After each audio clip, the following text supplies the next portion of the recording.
शक्ति है जिससे कि हम कुछ भी काम कर सकते हैं। तो ऐसे विश्वास बनाए रखिए। तो आज मैं संतोष सर दिशा एकेडमी में आप सभी का स्वागत करता हूं। आज मैं आपके बीच चाइल्ड डेवलपमेंट का जो आगे का पार्ट है, बाल्यावस्था, चाइल्डहुड, उसको लेके आया हूं। अभी तक मैंने जो है इस सीरीज में बहुत सारा कुछ कंप्लीट कर दिया है कि विकास क्या है, वृद्धि क्या है, उसके जो है प्रिंसिपल्स क्या हैं, वो सब मैंने फिनिश कर दिया है। और साइकोलॉजी क्या है वो फिनिश कर दिया, एजुकेशनल साइकोलॉजी क्या है वो फिनिश कर दिया। उसके बाद प्री नेटल डेवलपमेंट फिनिश कर दिया। फिर उसके बाद जो है पोस्ट नेटल में जो पहली अवस्था, जो इन्फेंसी की अवस्था, वो इन्फेंसी की अवस्था मैंने फिनिश कर दी। इन्फेंसी की अवस्था में मैंने आपको बताया था कि उसमें जो है वो न्यूबॉर्न बेबी कहते हैं, इन्फेंट कहते हैं और टोडलर कहते हैं और जो बेबी कहते हैं। इन सब के बारे में पूरी विस्तार में चर्चा हो चुकी है। उसमें मस्तिष्क का भार कितना होता है, शरीर का भार कितना होता है, हड्डियां कितनी होती हैं, दांत कितने होते हैं, ये सब की चर्चाएं पूरी हो चुकी हैं। ये सब की चर्चाएं हो चुकी हैं। अब आगे की चर्चा जो है उसके बाद की जो अवस्था होती है, चाइल्डहुड की अवस्था, बाल्यावस्था की अवस्था। तो बाल्यावस्था के बारे में हमको जो है वो जानना है। तो बाल्यावस्था के बारे में आज हम जानेंगे। तो उसके बारे में चलिए हम सभी जो है आज भी वही हमेशा की तरह बोर्ड वर्क पर ध्यान करेंगे। तो बोर्ड वर्क से ही चलेंगे। आप सभी लोग स्वस्थ होंगे और जो भी बताया जा रहा है, जो भी सिखाया जा रहा है, उनके आप स्वतः नोट्स बनाते चल रहे होंगे। हमारे यहाँ का जो नोट्स है वो आपको प्रोवाइड करा दिया जाएगा। तो यहाँ का नोट्स प्रोवाइड करा दिया जाएगा और ये जो वीडियोस है वो वीडियोस भी आप लोगों को प्रोवाइड करा दिया जाएगा। तो आप सभी लोग जो है वो हमने एक चैनल बनाया हुआ है अपना, क्या बोलते हैं उसको, कौन सा चैनल होता है वो, क्या चैनल होता है, चैनल का नाम क्या है, क्या नाम है वो चैनल का? हाँ, टेलीग्राम। देखिए अभी इतना तो हम खाली व्हाट्सएप ही चलाते थे, तो इन सबको लेकर के टेलीग्राम भी चलाना पड़ रहा है। तो टेलीग्राम का एक चैनल मैंने बनाया हुआ है। तो टेलीग्राम के चैनल पे आप सभी लोग जुड़ जाएगा। तो उसमें आप लोगों को प्राइवेट में ये मैसेज मिलता रहेगा। बट आप सभी लोगों की एक मोरल एथिक्स होनी चाहिए कि यहाँ के कंटेंट कहीं और शेयर ना हो। तो ये कंटेंट आपको, आप लोगों को टेलीग्राम पे मिल जाएंगे वहां पे। तो जो लोग टेलीग्राम पे नहीं जुड़े हुए हैं वो अपना ग्रुप में टेलीग्राम का लिंक दिया हुआ है, उस पर जुड़ जाएंगे। तो उस पर दे दिया जाएगा, उस पर वीडियो और कंटेंट ये दोनों जो है आपको प्रोवाइड करा दिए जाएंगे। तो उससे आप पढ़िएगा। बट आप अगर स्वतः अपने हाथों से बनाएंगे, अपने से लिख करके बनाएंगे, तो आपको ज्यादा याद रहेगा, तो ज्यादा आपको समझ में आएगा। चलिए मुद्दे पे बात करते हैं, सीधे आते हैं मुद्दे पे। तो अब यहाँ से हम जो है इसको अपना स्लाइड शेयर जो है उसको हम रिमूव करते हैं। चलिए बोर्ड आप लोगों को, सभी लोगों को दिख रहा होगा। चलिए आगे चलते हैं, आगे की हम बात करते हैं।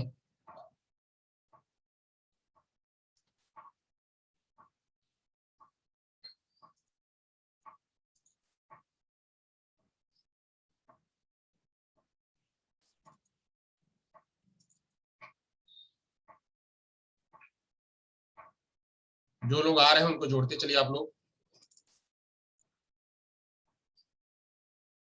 जो लोग आ रहे हैं उनको जोड़ते चलिए ताकि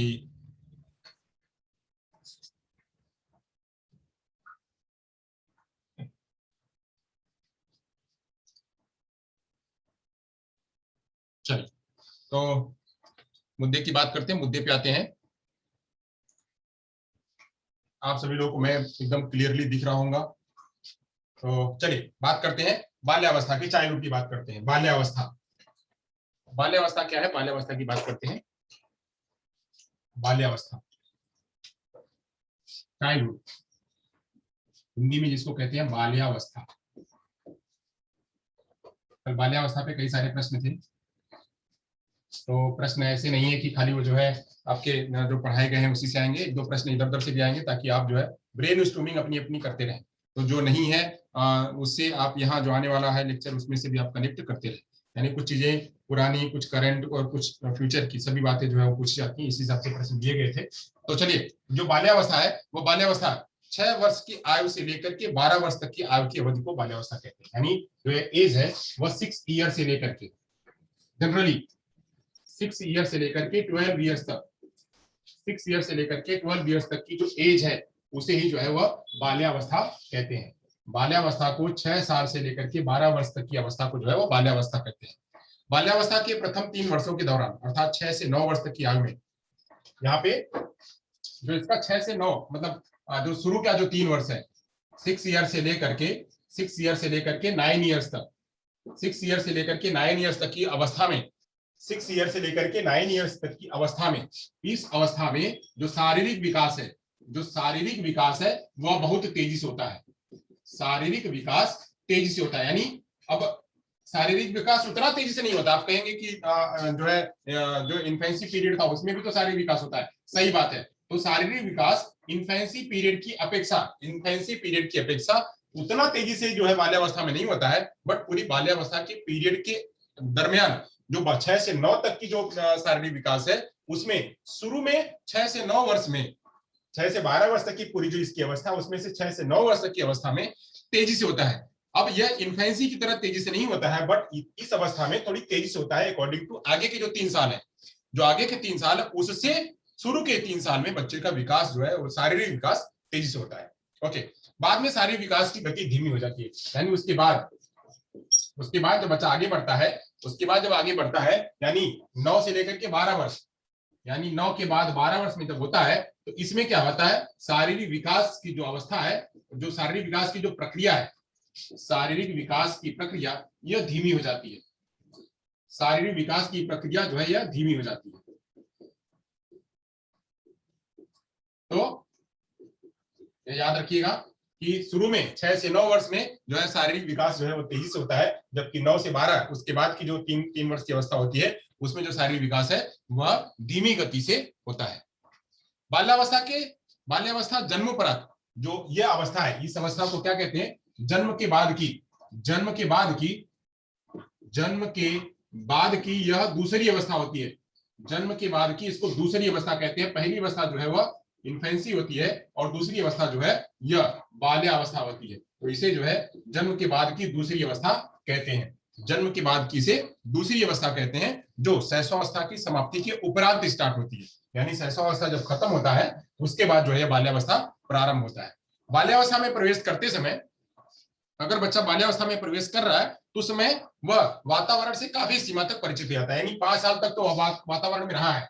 यानी जब ये यहाँ पे प्रवेश करता है, जब चाइल्डहुड में बच्चा प्रवेश करता है, चाइल्डहुड में जब प्रवेश करता है बच्चा, तो यहाँ पे वह वातावरण से काफी परिचित हो जाता है, वातावरण से परिचित हो जाता है। यानी यहाँ पे बहुत सारा कुछ उसको जानकारी हो जाती है, काफी परिचित हो जाता है। यहाँ पे बच्चे का भाषा विकास काफी जो है उसका हो जाता है, बच्चे का भाषा विकास बहुत ज्यादा हो जाता है। जो क्रिटिकल पीरियड वो यहाँ खत्म हुआ रहता है। बस यहाँ पे सारी चीजें जो है मेच्योरिटी की तरफ बढ़ती है। बच्चे का संज्ञानात्मक विकास, बच्चे का मानसिक विकास, बच्चे का शारीरिक विकास जो होना चाहिए, फाउंडेशन है वो पूरी हो जाती है। अब खाली उस पे जो है वो उसको मेच्योरिटी की तरफ लेके जाना होता है। तो ये चाइल्डहुड जो है, जब चाइल्डहुड में बच्चा प्रवेश करता है तो यहाँ वह वातावरण से काफी परिचित हो जाता है। तो परिचित हो जाता है, आगे चल करके जो है वह सारी बातों को अच्छी तरह से सीखने लगता है और उसमें जो है वह एजिमिलेशन करने लगता है। स्कीमा सब पहले बनी हुई थी, अब स्कीमा में वह एजिमिलेशन, आत्मसातीकरण जो है वह करने लगता है। इस अवस्था में वह व्यक्तिगत तथा सामाजिक व्यवहार करना प्रारंभ करता है। यहाँ पे वह पर्सनल, अभी तक को तो क्या था, शैशवावस्था में बच्चा था, तो शैशवावस्था में बच्चा अपने दूसरों पर वह निर्भर रहा करता था, यानी दूसरे कहाँ लेके जाएंगे, कैसे करेंगे, उस पर वह निर्भर रहा करता था। बट यहाँ पे जो है वह स्वतः सब कुछ काम वह स्वतः करने लगता है, व्यक्तिगत तथा सामाजिक व्यवहार वह करने लगता है। इस अवस्था में व्यक्तिगत तथा सामाजिक व्यवहार, व्यक्तिगत तथा सामाजिक, जो कि शैशवावस्था में नहीं होता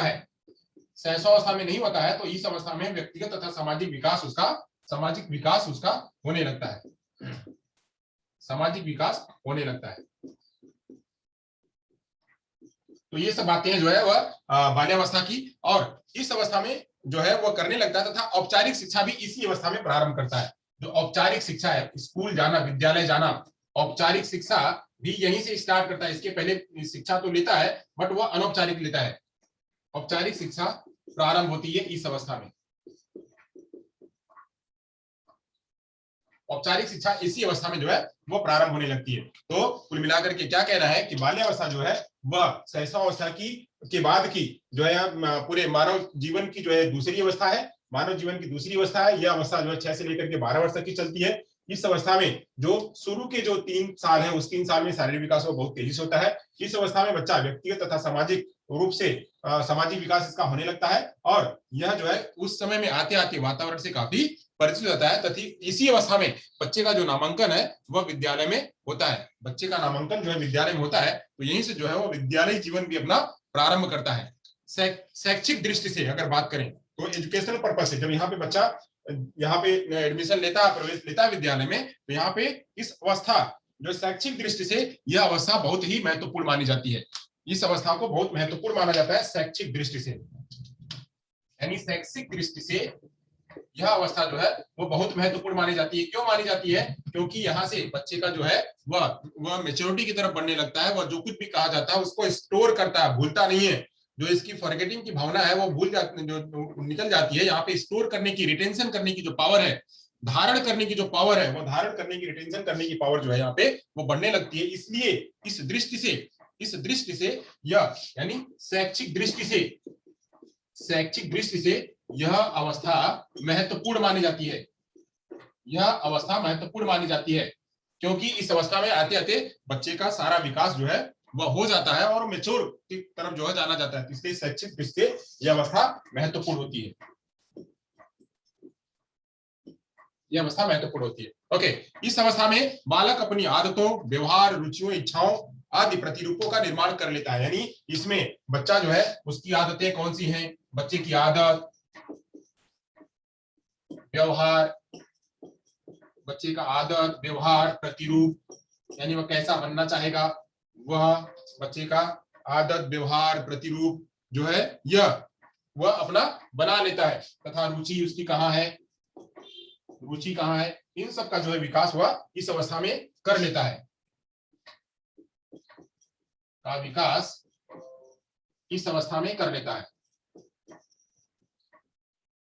यानी इस अवस्था में बच्चे की आदत निर्माण हो जाती है। बच्चा क्या करेगा, कैसा करेगा, वो कैसा बनना चाहता है, वो व्यवहार उसका कैसा है, वह न बहुत उग्र व्यवहार का है या बहुत ही शांत व्यवहार का है, या इंट्रोवर्ट है, एक्सट्रोवर्ट है, वो सब जो है व्यवहार इसका, और कैसा मॉडल उसका किस प्रकार का बनना चाहता है वो, तथा उसकी रुचि कहाँ है, खेलने में है, पढ़ने में, लिखने में है, और क्रिकेट खेलने में कहाँ पे है। इन सब चीजों का जो है विकास यहाँ पे बच्चे का हो जाता है, जिन्हें बाद में अब यहाँ पे यह एक ऐसी चीज है जिसे बदलना बाद में जो है बड़ा मुश्किल हो जाता है। बदलने के लिए बहुत सारा प्रयास करना पड़ता है, बहुत सारा वातावरण देना पड़ता है। इसलिए इन सारी बातों का इस पर्पस से बाल्यावस्था बहुत महत्वपूर्ण होता है कि इसी अवस्था में आदत, व्यवहार सब जब निर्माण हो जाता है तो उसी के अनुसार बच्चे को औपचारिक शिक्षा जो है देना प्रारंभ किया जाता है। तो यह जो है इसीलिए यह अवस्था क्या है, वह एजुकेशन पर्पज से बहुत ही महत्वपूर्ण मानी जाती है। चलिए, यहां तक हो गया हो तो हम आगे चले।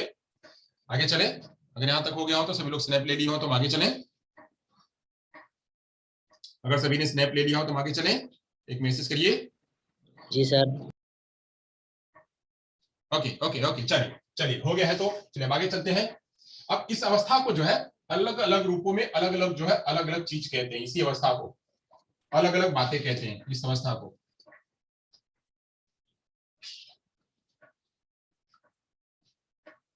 अवस्था को जो है वो अलग अलग लोग अलग चीजें कहते हैं। जैसे इसी अवस्था को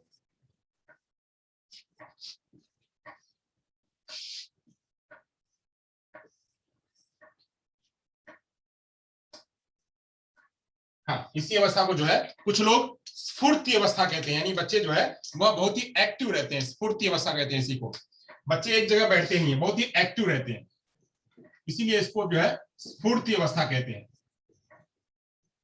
इस अवस्था को कुछ लोग इसको स्फूर्ति अवस्था कहते हैं। बाल्यावस्था को ही जो है कुछ लोग स्फूर्ति अवस्था कहते हैं। क्यों कहते हैं कि बच्चे जो है एक जगह इकट्ठा एक जगह नहीं रहते बैठे, वह कहीं यहाँ कहीं वहां कहीं वहां कहीं वहां कहीं वहां जो है घूमते रहते हैं, टहलते रहते हैं। वो एक जगह बैठते नहीं है, एक्टिव रहते हैं। ज्यादा इनके अंदर में जो है एनर्जी ज्यादा होती है, तो ये जो है ज्यादा एक्टिव रहते हैं। और ये जब एक्टिवनेस और जब ज्यादा बढ़ जाती है तो और जब बच्चे की ज्यादा बढ़ जाती है तो इसी को और दो नामों से आगे जानते हैं, और यह एक डिसऑर्डर के नाम के रूप में भी जाना जाता है, जो कहते हैं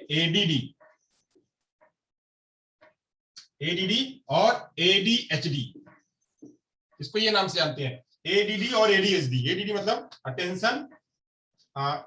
अटेंशन डेफिसिट डिसऑर्डर, इसको कहते हैं अटेंशन डेफिसिट डिसऑर्डर, और इसको कहते हैं attention deficit hyper active disorder. यहाँ पे बच्चा जो है जब ध्यान केंद्रित में वह उसका ध्यान नहीं होता है, यानी ध्यान केंद्रित नहीं कर पाता है, यानी एक्टिवनेस जब ज्यादा हो जाती है, बहुत ज्यादा, हद से ज्यादा, जहां पे वो ध्यान केंद्रित ना करे, कोई बुलाए बैठो तो बैठता नहीं है, कोई बुलाए कि आ जाओ यहाँ ध्यान करो, नहीं, जो है उसका एक जगह ध्यान बिल्कुल रहता नहीं, तो एक प्रकार का डिसऑर्डर माना जाता है। जब ये इसकी जो तीव्रता जब ज्यादा हो जाती है, इसकी सीवियरिटी जब ज्यादा बढ़ जाती है, ये एक डिसऑर्डर का रूप ले लेता है, विकार का रूप ले लेता है।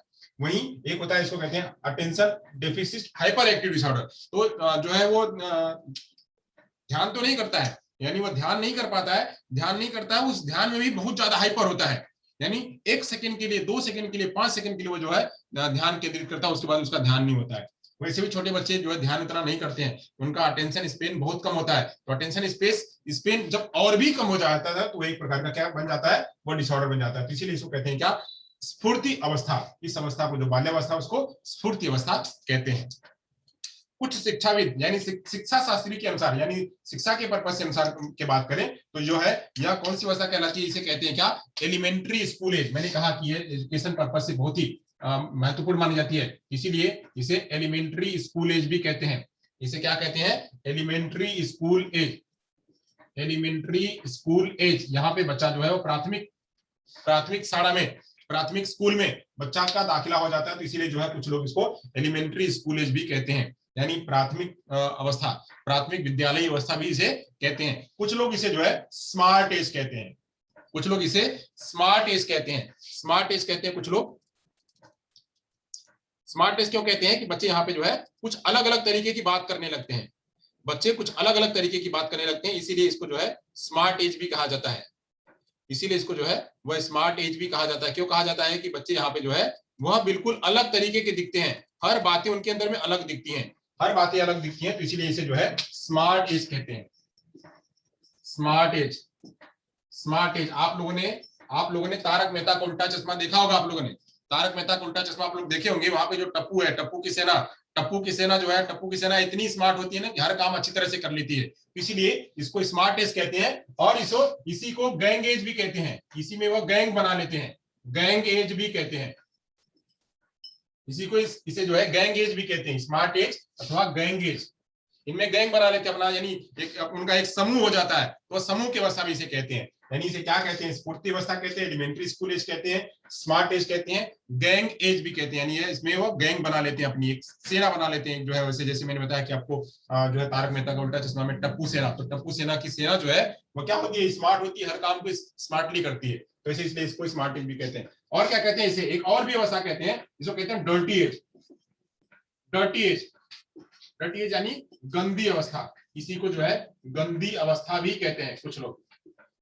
ये अलग अलग नामों से जानी जाती है, अलग अलग नामों से जानती है। कुछ लोग इसको स्फूर्ति अवस्था कहते हैं, इसको कुछ लोग इसको स्कूल एज कहते हैं, कुछ लोग स्मार्ट एज या गैंग एज कहते हैं, और कुछ लोग इसको डर्टी एज। डर्टी एज क्या कि मतलब कहीं भी जाएगा बच्चा, उसको कुछ नहीं है, कपड़ा गंदा रहेगा उसका, ये गंदा रहेगा, वो गंदा रहेगा, हर चीज उसकी गंदी रहेगी। क्यों? क्योंकि ये दिन भर खेलता रहता है, बच्चा दिन भर खेलता रहेगा, वो कुछ भी कर लेगा, तो कुछ भी करके आएगा, तो इसलिए जो है गंदा, उसको कहीं हाथ में लगाना है, पैर में लगाना है, कुछ भी लगाना है, ड्राइंग करनी है, कुछ भी करना है, वो बच्चा करते रहता है, तो करते रहता है, तो इसलिए उसके हाथ पैर कपड़े वगैरह इसके गंदे रहते हैं, इसलिए इसको क्या कहते हैं, गंदी अवस्था कहते हैं। गंदी अवस्था में अक्सर जो है यहाँ पे बच्चे जब छोटे होते हैं ना, जब स्कूल में आते हैं तो उनकी नाक बहती है, तो नाक भी हमेशा जो है ऐसे पोंछते रहते हैं, तो ये सब जो है वो, हालांकि आजकल के बच्चे तो ऐसे नहीं होते, आजकल के बच्चे सारे स्मार्ट हो गए हैं। पहले हम लोग जब पढ़ते थे तो हमारे साथ में जितने बच्चे होते थे ना, तो ऐसे होते थे, किसी की इधर नाक बह रही है, किसी की इधर नाक बह रही है, तो नाक बह रही तो ला करके क्या करते थे, खूब पोंछ लेते थे, इसमें पोंछ लेते थे, सारा कुछ जो है वो खराब हो जाता था उनका। तो अक्सर जो है वो वही फिर बाद में कहा जाता था कि जैसे हमारे साथ में या जो भी लोग पढ़ने वाले होते थे, तो किसी लड़की को देखते थे, ये अच्छा ये वही लड़की है जिसकी नाक बहती रहती थी, उसके बाल ऐसे रहते थे, ये वही है, आज देखो कहाँ कैसी दिख रही है। तो ऐसे जो है वो पहले नाक पोसी थी, आज जो है ऐसी दिख रही है। ऐसे जो है ये एग्जाम्पल अक्सर जाकर के जब बड़े होते हैं, एडोलसेंस में आते हैं या एडल्टहुड में आते हैं, तो फिर वहां देखने को या कहने को मिलता है। तो आप लोगों ने भी, जो भी बॉयज हैं गर्ल्स हैं, उन सभी लोगों ने अनुभव किया होगा। तो ऐसे ही जो है इस अवस्था को, बाल्यावस्था को क्या कहते हैं, डर्टी एज कहते हैं। उनको पता नहीं, बिल्कुल उनको साफ सफाई से रखना, अच्छी तरह से रखना, उनको पता नहीं होता है, तो इसलिए जो है वो कुछ भी रहते हैं, कैसे भी रहते हैं, कुछ भी पहन करके कहीं भी घूमने लगेंगे, कैसे करके रहने लगेंगे, इसलिए इसको डर्टी एज कहते हैं। ओके, तो इतना सभी लोगों ने जाना, स्फूर्ति अवस्था कहते हैं, एलिमेंट्री स्कूल एज कहते हैं, और इसको स्मार्ट एज कहते हैं तथा डर्टी एज कहते हैं। इसमें क्या है, बच्चे ज्यादा खेल कूद में, भाग दौड़ में, उछल कूद में ज्यादा वो जो है इन्वॉल्व रहते हैं, इसलिए जो है इनके कपड़े वगैरह हमेशा गंदे रहते हैं। ओके, तो इतना आप लोगों ने जान लिया। चले आगे चलें। अब शारीरिक अवस्था में देखेंगे कि अलग अलग प्रकार की वृद्धि और विकास कैसा होता है। अलग अलग प्रकार की वृद्धि और विकास कैसा होता है। चलिए, अगर हो गया हो तो मिटाएं। ओके ओके, चलिए चलिए आगे चलते हैं। अब इस अवस्था में जो है वही जैसे हमने वहां पढ़ा हुआ था, जो है इन्फेंसी पढ़ा हुआ, तो ऐसे यहाँ भी देखते हैं कि बच्चों का जो है वो हड्डियों का विकास और बच्चों का जो है वो बच्चों की लंबाई, बच्चों का जो भार है वो कैसा होता है, उसकी जांच करते हैं, उसका बात करते हैं। चलिए मैं ये शेयर कर देता हूं, तो शेयर करके ही से बात कर लेता हूं। मैं आपके सामने शेयर कर देता हूं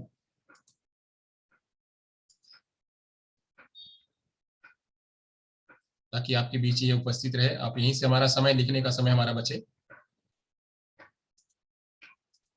लिखने का समय हमारा बचेगा तो अच्छा रहेगा। चलिए मैं शेयर किया मैंने।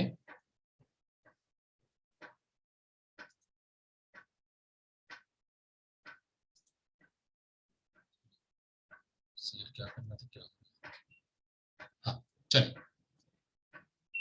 तो बाल्यावस्था में वृद्धि एवं विकास में देखते हैं, बाल्यावस्था में बालिकाओं की औसत लंबाई क्या होती है।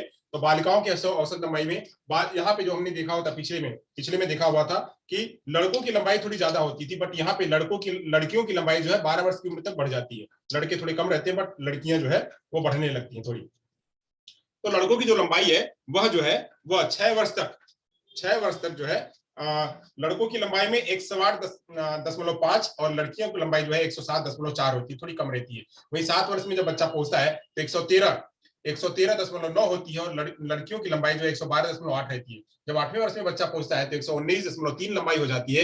वहीं जो लड़कों की लंबाई है लड़कियों की वह 118.2 होती है, यहाँ भी एक का अंतर होता है। वहीं 9वें वर्ष में बच्चा जब पहुंचता है तो 123.7 हो जाती है और लड़कियों की लंबाई 122.9 होती है, थोड़ा बढ़ने लगता है। 10वें वर्ष में जो है बच्चा जो लड़का है वह लड़का 128.4 होता है, तो लड़की भी 128.4 होती है, बराबर। 10वें वर्ष तक दोनों बराबर हो जाते हैं, लड़की लड़के दोनों बराबर दिखने लगते हैं। वही जब 11वें वर्ष में जो लड़का होता है वह 133.4 होता है और यहाँ से लड़कियां जो है थोड़ी सी पढ़ाई में प्रगति में ज्यादा होने लगती है, 133.6 सेंटीमीटर जो है वो होने लगते हैं। 12 वर्ष में जो है लड़का 138.3 सेंटीमीटर तक का लगभग रहता है और लड़की जो है वह 139.2 सेंटीमीटर तक की हो जाती है। यानी कुल मिलाकर के अगर कहा जाए तो जहां बालकों की लंबाई जो है वो 1 सेंटीमीटर अधिक हो जाती है यहाँ पे। तो ऐसे जो है यह औसत लंबाई का ध्यान कर सकते हैं कि लड़कियों की लंबाई जो है लड़कों की लंबाई से 1 सेंटीमीटर जो अधिक होती है, जो कि इन्फेंसी पीरियड में हमने देखा हुआ था कि इन्फेंसी पीरियड में लड़कों की लंबाई लड़कियों से लगभग 1 सेंटीमीटर ऊपर हुआ करती थी, जबकि यहाँ पे जब हम चाइल्डहुड की बात कर रहे हैं 12 वर्ष तक के बच्चे जब पहुंच रहे हैं तो वहां पे जो है लड़कियां 1 सेंटीमीटर ऊपर पहुंच जा रही है और लड़के 1 सेंटीमीटर नीचे हो जा रहे हैं। तो ये जो है प्रगति करते हैं। तो ये ध्यान रखिएगा कि लड़कियों की लंबाई और लड़कों की लंबाई कब वृद्धि और कब विकास होता है। आप ये अक्सर कभी प्रश्न ये पूछा जाता है कि बाल्यावस्था में लड़कों की लंबाई ज्यादा होती है, कंफ्यूज मत होइएगा। शैशवावस्था में जो है शैशवावस्था में ये भी कहीं लिख करके रखिएगा, शैशवावस्था में लड़कों की लंबाई ज्यादा होती है। शैशवावस्था में लड़कों की लंबाई और लड़कियों की लंबाई इनकी जो है ये ज्यादा होती है और इनकी थोड़ी कम होती है। जबकि जब बच्चे बाल्यावस्था में पहुंचते हैं तो लड़के जो है और लड़कियां यह जो है यहाँ पे लड़कियों की लंबाई जो है वह यहाँ कम जो है लड़कों का हो जाता है और लड़कियों का जो है वो ज्यादा हो जाता है 1 सेंटीमीटर। तो यह याद रखिएगा आप लोग, याद रखिएगा कम और ज्यादा में तो लड़कों की लंबाई शैशवावस्था में ज्यादा होती है और लड़कियों की लंबाई जो है वह बाल्यावस्था में ज्यादा होती है। चलिए यह याद रखिएगा। अब बात करते हैं भार में, वजन में बात करते हैं। वजन कितना होता है, तो वजन की बात करते हैं। तो बाल्यावस्था में जो है वृद्धि और विकास जो है वो बालकों के भार में क्या है, तो बालकों के भार में क्या दिखता है, तो भार की बात करते हैं। भार में जो है लड़कों का जो वजन है 6 वर्ष में 16.3 होता है और लड़कियों का वजन जो है 16 किलोग्राम होता है। वहीं जो 7 वर्ष में लड़कों का 18 किलो तो लड़कियों का 17.6 किलोग्राम होता है। लड़कों का 8 वर्ष में 19 किलो हो जाता है तो लड़कियों का 19.4 होता है, यहाँ भी बढ़ने लगती हैं। अब वहीं जो है 9 वर्ष में लड़कियों का जो है लड़कों का जो 21.5 होता है तो लड़कियों का 21.3 होता है। 10 वर्ष में 23.5 होता है तो 23.6 हो जाता है। 11 वर्ष में 25.9 होता है तो यहाँ पे 26.4 होता है। 12 वर्ष में 28.5 होता है तो 29.8 होता है। तो यहाँ भी कह की बात कर सकते हैं वही चीज। शैशवावस्था में जो यहाँ पे वजन है, भार है, शैशवावस्था में जो भार है, भार ज्यादा होता है लड़कों का,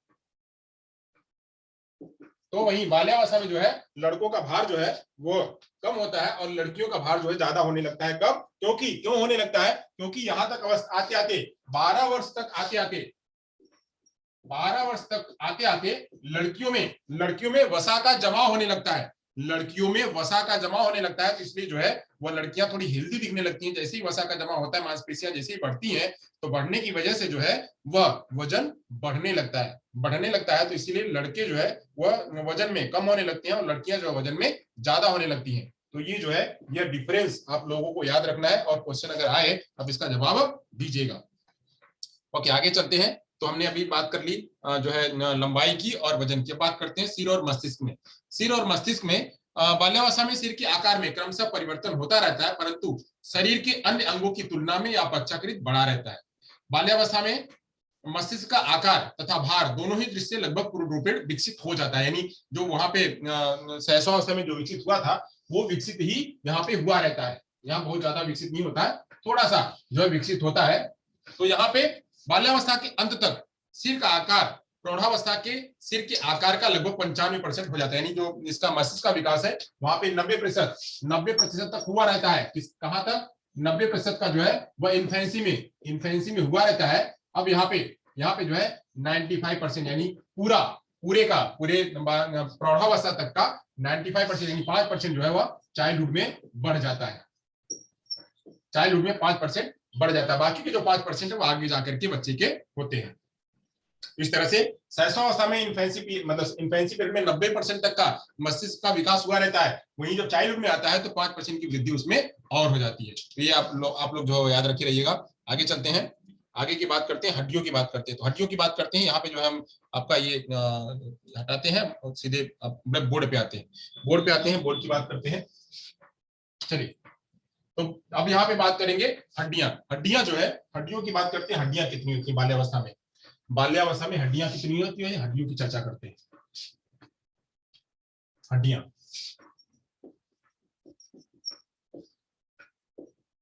हड्डियां जो है बाल्यावस्था में हड्डियों की संख्या तथा उनकी दृढ़ता दोनों में ही वृद्धि होती है। जब बच्चा बाल्यावस्था में आता है तो हड्डियां और इनकी संख्या, हड्डियों की संख्या और इनकी दृढ़ता यानी इनकी मजबूती दोनों क्या होती है? दोनों ही जो है स्ट्रांग होने लगती है। यानी संख्या भी बढ़ने लगती है और जो है वह इनका जो दृढ़ता है वो भी होने लगता है। तो इस अवस्था में हड्डियों की संख्या 270 से बढ़कर 350 हो जाती है। कितनी हो जाती है? 270 से 350 हो जाती है। यानी 270 जो है वह इन्फेंसी में लगभग थी। इन्फेंसी में 270 थी तो 270 से 350 होती है। कहीं आपको ऊपर नीचे मिलेगा तो इससे आप जो है घबराइएगा नहीं। कहीं 330 बताता है, कहीं 340 बताता है। तो 350 ये पुस्तक में जो लिखा हुआ अच्छी पुस्तक में वो मैं आपको बता रहा हूँ कि 350 जो है हो जाती है। इस अवस्था के दौरान हड्डियों का दृढ़ीकरण और अस्थिकरण, यानी इस अवस्था में आकर के इसका दृढ़ीकरण और अस्थिकरण, जिसमें कि उसमें ज्यादा कैल्शियम, अस्थिकरण में क्या होता है? कैल्शियम का ज्यादा विकास जो होने लगता है तो अब मजबूत होने लगते हैं। जो कि हमने देखा हुआ था शैशवावस्था में क्या होता था। तो शैशवावस्था में जो बच्चे की जो हड्डियां थी वो बहुत लचीली थी, फ्लेक्सिबल थी, कोमल थी। तो फ्लेक्सिबल, कोमल, लचीली थी तो वह लचीली जो है अब यहाँ पे आकर के बाल्यावस्था में वही हड्डियां जो 270 थी, 270 से 350 हुई। अब ये 350 कैसे हुई? मैंने ये भी बताया हुआ था 350 कैसे हुई। तो 350 जो है कुछ हड्डियां सड़ जाती हैं और जो कुछ झिल्लियां होती हैं, झिल्लियां वो हड्डियों के रूप ले लेती हैं। 270 थी और 270 में जब आगे बढ़ी तो जो झिल्लियां थी वो झिल्लियां हड्डियों का रूप ले ली। तो हड्डियों का रूप ले ली तो वह जाकर के बनकर के आगे क्या बन गई? 350 हड्डियां बन गई। तो 350 हड्डियां लगभग बन गई और उसमें से कुछ हड्डियां जो एक साथ में दो होती तो वह सड़ करके एक ही रहती थी, बट कुछ झिल्लियां जो है हड्डियों का रूप ले लेती थी। अब वो जो झिल्लियां हड्डियों का रूप ले लिए वह दृढ़ीकरण की तरफ बढ़ती है तथा अस्थिकरण की तरफ बढ़ती है। उसमें जो है उन हड्डियों में जहां पहले लचीलापन था वह लचीलापन वह उसमें जो है मजबूती आने लगती है और उसमें कैल्शियम का ज्यादा विकास होने लगता है। तो कैल्शियम उसमें ज्यादा होने लगता है तो हड्डियां जो है बिल्कुल मजबूत रहती हैं। इसीलिए कहा जाता है शैशवावस्था में सहसवावस्था में जो है अगर बच्चे की हड्डी टूटी हुई है तो वह क्विक जो है वह हड्डी वह रिकवर होती है। वही बाल्यावस्था में भी हड्डी जो है रिकवर होती है। क्यों रिकवर होती है कि यहाँ पे वो मजबूती से ज्यादा जो है वह बढ़ने लगता है। तो इसलिए यह इस पॉइंट ऑफ व्यू से भी जो है यह मजबूत, यह ध्यान में रखना चाहिए। यहाँ पे एक बात और ध्यान रखनी है कि बालिकाओं में अस्थिकरण की प्रक्रिया बालकों की अपेक्षा तेजी से रहता है। यानी जो लड़कियां हैं, जो गर्ल्स हैं और जो बॉयज हैं, इनमें जो है जो ज्यादा होता है यहाँ पे अस्थिकरण का जो विकास है, यानी अस्थिकरण होना है, लड़कियों में ज्यादा होता है, इनकी अपेक्षा जो है इनमें कम होता है। होता दोनों में है, जबकि लड़कियों में क्या होता है, लड़कियों में अस्थिकरण जो है वो ज्यादा होता है, यानी हड्डियां मजबूत होना और हड्डियों में कैल्शियम का विकास होना, यह लड़कियों में ज्यादा होता है और लड़कों में कम होता है। तो ये भी याद रखिएगा कि सहसवावस्था में जो हड्डियां 270 थी, जो हड्डियां लचीली थी, जो हड्डियां नाजुक थी, जो हड्डियां कोमल थी, वही हड्डियां वह जो आगे जाकर के 350 का रूप ले लेती हैं और उनमें दृढ़ीकरण तथा अस्थिकरण होने लगता है। और यह आगे जाकर के जब लड़कियों में जो है यह इसका विकास ज्यादा देखा जाता है, उनमें जो अस्थिकरण का विकास ज्यादा होता है। ये आपको ध्यान करना है। चलिए आगे चलते हैं, आगे की बात करते हैं। अब दांत की बात करते हैं। दांत कितने होते हैं, यहां तक हो गया। चलिए दांत को देखते हैं। मुझे जरा बताइएगा आप लोग की सहसवावस्था में कितने दांत थे, जरा मैसेज करिए। सहसवावस्था में कितने दांत थे, मुझे जरा मैसेज करके बताइएगा सहसवावस्था में कितने दांत थे। सहसवावस्था में कितने दांत थे, मैसेज। सहसवावस्था में कितने दांत थे, सहसवावस्था में कितने दांत थे, 20। अच्छा, मतलब सहसवावस्था में आते आते कुल 20 दांत थे। अब यहाँ पे दांत की संख्या, अब यहाँ पे दांतों की संख्या कितनी है, कहाँ पे बाल्यावस्था में। बाल्यावस्था में 5वें और 6वें वर्ष तक स्थायी दांत निकलने लगते हैं। वहां पे जो अस्थायी दांत नहीं होते हैं। कहाँ पे सहसवावस्था में अस्थायी दांत नहीं होते हैं, वह जो है टेम्पररी दांत होते हैं जो कि टूटने लगते हैं। जबकि 5वें और 6वें वर्ष में आकर के 5वें और 6वें वर्ष तक आते 5वें एवं 6वें वर्ष तक स्थायी दांत जो है वह निकलने लगते हैं। स्थायी दांत निकलने लगते हैं। यहाँ पे 16वें वर्ष तक, लगभग 16वें वर्ष तक, यही 16वें वर्ष तक आते आते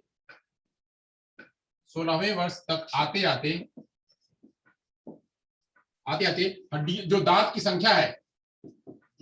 संख्या है वह लगभग दांत की संख्या 32 हो जाती है। 16वें वर्ष तक आते आते दांत की संख्या 32 हो जाती है। 16वें वर्ष तक आते आते दांतों की संख्या जो है 32 हो जाती है। अब यह शुरू में बाल्यावस्था में 8 वर्ष की उम्र में, जब यहाँ पे जो है 8 वर्ष में दांत जो है, दांतों को देखते हैं, दांत कैसे कहाँ क्या होते हैं। दांत 8 वर्ष में दांत, फिर 10 वर्ष में दांत, और फिर उसके बाद 15 वर्ष में दांत, उसके बाद ये 16 वर्ष में दांत। यहाँ पे भी लिखा हुआ 16 वर्ष। ओके, तो 8 वर्ष में दांत, 10 वर्ष में दांत, 15 वर्ष में दांत और 16 वर्ष में दांत कितनी हो जाती है। तो 8 वर्ष में जो है दांत की संख्या, 8 वर्ष में दांतों की संख्या जो है वह होती है कुल मिलाकर के 7 स्थायी दांत। हाँ, स्थायी दांत, वहां पे जितने दांत थे वो टेम्पररी दांत थे।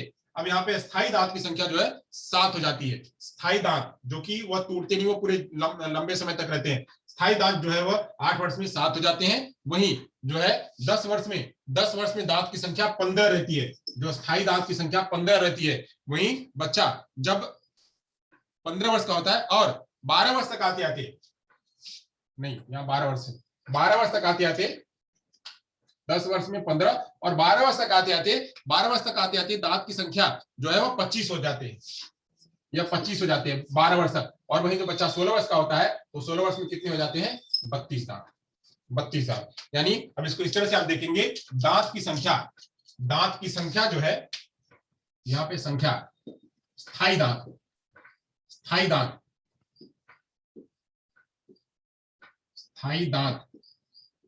की संख्या कितनी है। स्थायी दांत की संख्या जो है वह 8 वर्ष में 7, 10 वर्ष में 15, 12 वर्ष में 25 और 16 वर्ष में 32 दांत लगभग हो जाती हैं। बच्चे का कब जो है यह बाल्यावस्था में, और बाल्यावस्था से थोड़ा सा आगे बढ़ने के बाद 16 वर्ष में जब होता है, जब किशोरावस्था में आता है बच्चा, तो 32 दांत उसके हो जाते हैं। तो ऐसे कुछ जो है दांतों का वर्गीकरण जो आप इस तरह से कर सकते हैं कि जो है वह 8 वर्ष में 7, 10 वर्ष में 15 और 12 वर्ष में 25 और 16 वर्ष में 32 दांतों की संख्या जो है हो जाती है। अगर आपने यह कर लिया हो तो आगे चलें, कर लिया हो तो आगे चलें। मैं आपको इसीलिए ग्राफ के जरिए बता रहा हूं ताकि आपको जो है समझ में आए और आप याद रखे रहे। चलिए अगर हो गया हो तो मैसेज करिए तो हम आगे चलें। चलिए ठीक है।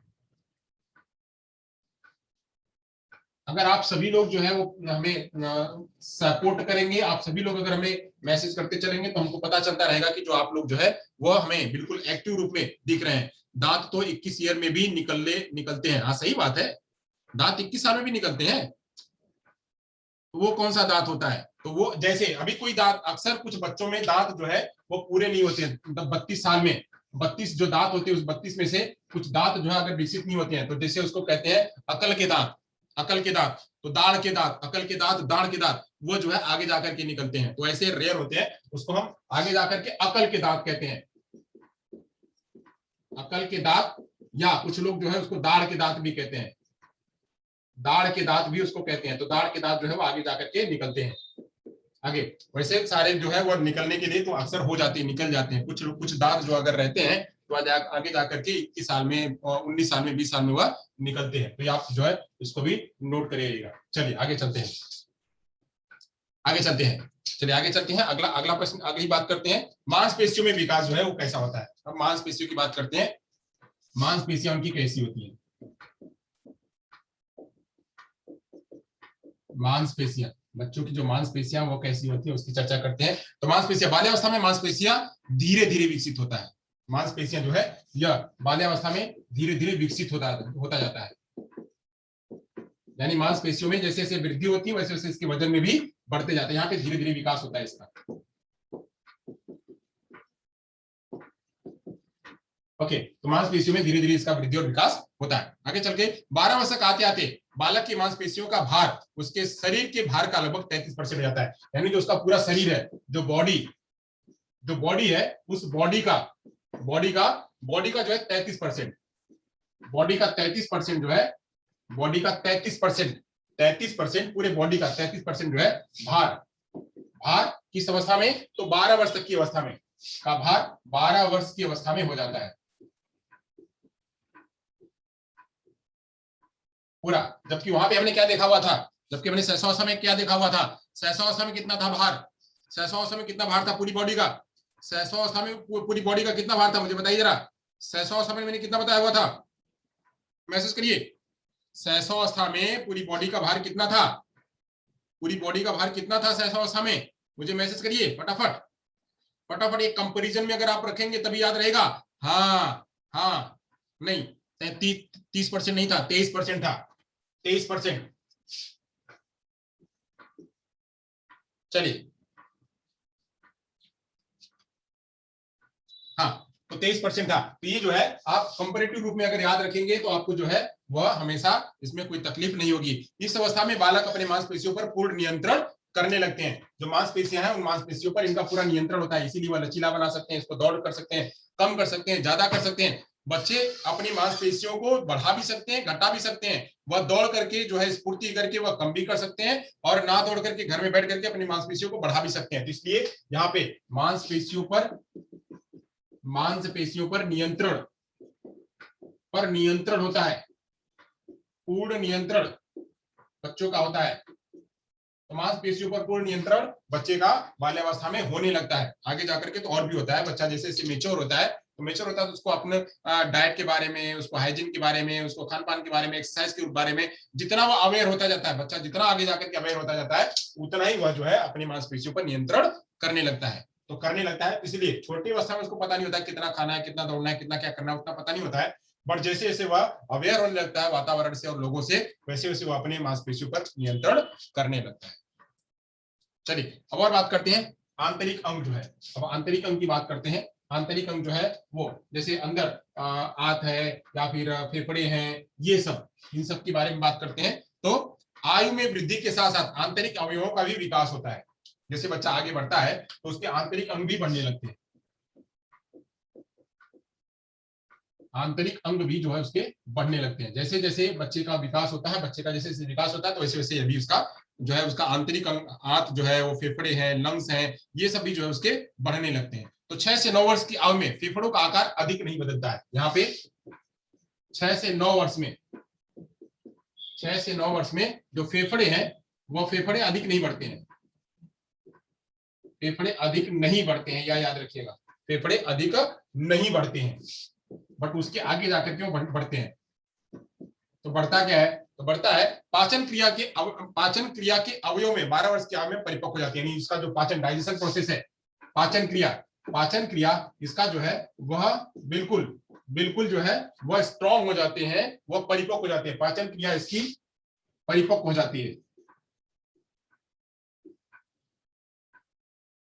परिपक्व हो जाती है पाचन क्रिया इसकी। यानी पाचन क्रिया जो है वह आगे जाकर के इस अवस्था में 12 वर्ष की आयु तक 12 वर्ष की आयु तक 12 वर्ष की आयु में 12 वर्ष की आयु तक जो है पाचन क्रिया इसकी परिपक्व हो जाती है। और 6 से 9 में फेफड़े जो है उसके बाद बढ़ने लगते हैं, वो भी परिपक्व होने लगते हैं। और कहाँ बदलाव होता है? और कहाँ बदलाव होता है? अन्य अंग में।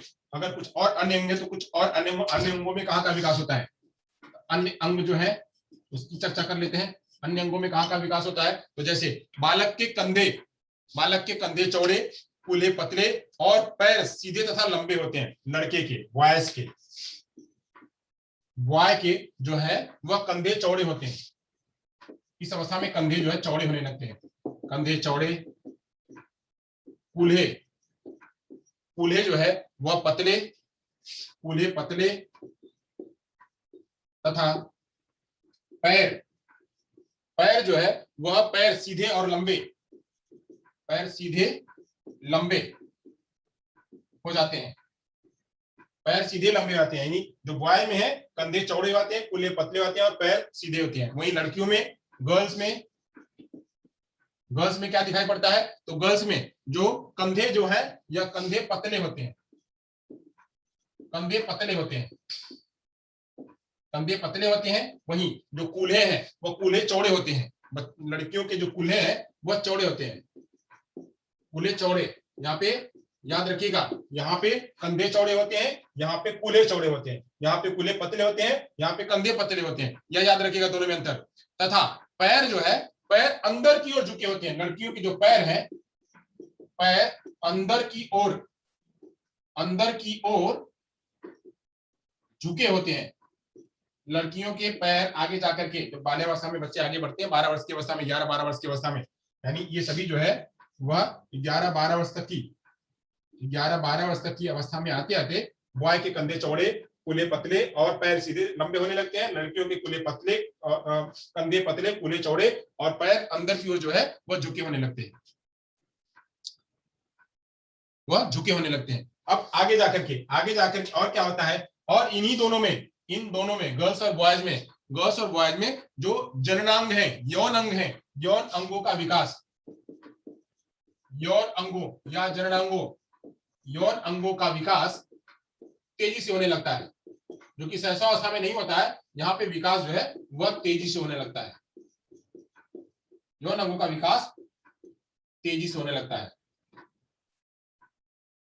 ओके, तो ये जो है ये दिखाई देता है अन्य अंग के रूप में। अन्य अंग में बच्चे का जो कंधा, कूल्हा और पैर, ये जो है तथा यौन अंग में विकास दिखाई देने लगते हैं। यहाँ पे भी बच्चे के अंदर में परिवर्तन होते हैं। चलिए अब आगे चलते हैं, आगे की बात करते हैं। आगे बात करते हैं हृदय की गति के रूप में। अब मुझे जरा मैसेज करके बताइएगा कि बच्चा जब पैदा होता है तब उसकी हृदय की गति कितनी होती है, और जब सहसावस्था में रहता है, मतलब सहसावस्था की शुरू की अवस्था में हृदय की गति कितनी होती है, और जब वो आगे 5 साल का होता है तब उसकी हृदय की गति कितनी होती है? जरा मुझे मैसेज करके बताइए, हृदय की गति के बारे में बताइए। 140 शुरू में, 140 पर मिनट, हाँ 140 पर मिनट, और उसके बाद हृदय की गति 100 कब होता है? 100 कब होता है? कौन सी उम्र में 100 होता है? 140 से स्टार्ट होता है और 100 कौन सी उम्र में होता है? कब तक? 3 साल, 6 साल, हाँ 6 साल। चलिए, तो जो है वह बच्चा हृदय की गति, चलिए इतना तो पता है आप लोगों को, इतना पता है, कल बताया हुआ था, तो इतना पता है। 5 से 6 साल में 100 होने लगते हैं। चलिए, तो हृदय की गति के बारे में बात करते हैं। हृदय की गति, हृदय की गति हमने देखा हुआ था कि शुरू में 140 से तो स्टार्ट होता है, 140 से स्टार्ट होता है, जाकर के 100 हो जाता है, 100 हो जाता है 5 से 6 साल की उम्र में। 5 से 6 साल की उम्र में जो है या यहां से तो शुरू होता है। अब आगे जाकर के बच्चा जब आगे जाता है तो जब 12 साल में बच्चा जो हृदय की धड़कन में कमी होती जाती है, जैसे जब आगे यहाँ पे 100, शुरू में 140 था, फिर 5 से 6 में 100 हो गया, फिर आगे बच्चा जैसे से आगे जाता है 12 वर्ष में हो जाता है, यानी 12 वर्ष का जब होता है, यहाँ इसकी जो धड़कन है वह 12 वर्ष में हृदय की धड़कन जो है 85 हो जाती है, यानी यह पर मिनट सभी है, यह पर मिनट होती हैं। तो जैसे बच्चा आगे जाता है 12 वर्ष की अवस्था में आता है, यानी 12 वर्ष की अवस्था में आता है, तो यह जो है हृदय की जो धड़कन है वह 85 हो जाती है। वहीं जब वयस्क आगे जब बढ़ता है हृदय जब और आगे बढ़ता है, यानी वयस्क में जब होता है, तो उसकी 60 से 80 हृदय की गति 60 से 80 पर मिनट हो जाती है। 60 से 80 बच्चा जब एडल्ट में आ जाता है, यानी 18 वर्ष की बाद, 18 वर्ष ऑनवर्ड, 18 वर्ष के बाद जो है यह गति इसकी 60 से 80 मिनट, 80 से जो है प्रति मिनट, 60 से 80 प्रति मिनट जो है उसकी धड़कन हो जाती है, कब? वयस्कावस्था में। अब अगर यही जो है हृदय की गति 60 से 80 जो है हो जाती है, अभी मैंने बताया कि 140, आप इस ग्राफ को याद रखिएगा, 140 जो है शुरू में 100 जो है 5 से 6 में, 85 जो है 12 वर्ष में, तथा 60 से 80 धीरे धीरे घटने लगता है, जो है हो जाता है। अब यहीं पे दो बातें हैं, 60 धड़कन प्रति मिनट कम होने पर उसे कम स्पंदन, तथा 100 धड़कन प्रति मिनट होने पर उसे अधिक स्पंदन कहते हैं। यानी यही हृदय जो है वह अगर यह 60 से कम होता है, लेस देन 60, अगर लेस देन 60 होता है, और यहां मोर देन 100 होता है, लेस देन 60 और मोर देन 100 अगर होता है, तो इसे अगर लेस देन 60 होता है तो इसे कहते हैं कम स्पंदनता, यानी जो हृदय की धड़कन है वह कम होती है, जो हृदय का जो रेट है वह कम होता है। वहीं जो है वह अगर ये ज्यादा होता है तो हृदय क्षिप्रता कहते हैं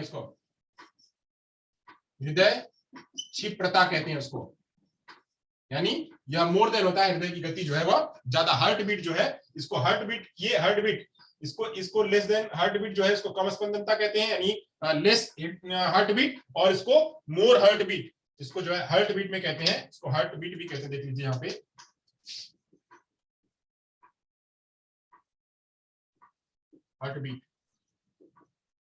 हार्ट बीट यहाँ पे अगर कम होता है तो उसको कम स्पंदनता कहते हैं, और ज्यादा होता है तो उसको हृदय क्षिप्रता या जो उसकी हार्ट बीट ज्यादा, मोर देन हार्ट बीट कहते हैं। तो ये आप लोग याद रखिएगा, इतना ये ग्राफ में आप लोग याद रखिएगा, ये आप लोग समझ करके कहीं लिख लीजिएगा।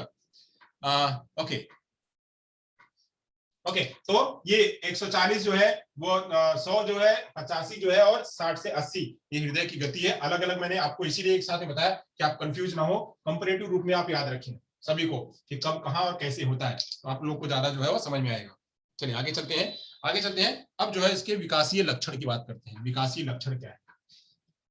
अब इनके विकासीय लक्षण क्या है? यहाँ तक तो मैंने इनकी शारीरिक अवस्थाएं बता दी। शारीरिक अवस्थाओं में जो है उनका मांसपेशियां कितनी, उनकी मांसपेशियां कितनी, लंबाई कितना है, भार कितना है, और उनका जो है दांत कितने हैं, हृदय की गति कितना है, और उनकी हड्डियां कितनी, इन सब के बारे में मैंने आपके सामने प्रस्तुत कर दिया। अब बात करते हैं जो है इनके विकासीय लक्षण क्या है, डेवलपमेंटल कैरेक्टरिस्टिक्स क्या है, जो बाल्यावस्था है, बाल्यावस्था की डेवलपमेंटल कैरेक्टरिस्टिक्स क्या है, आप लोगों ने नोट कर लिया होगा। तो आगे चलते हैं, डेवलपमेंटल कैरेक्टरिस्टिक्स के बारे में बात करते हैं।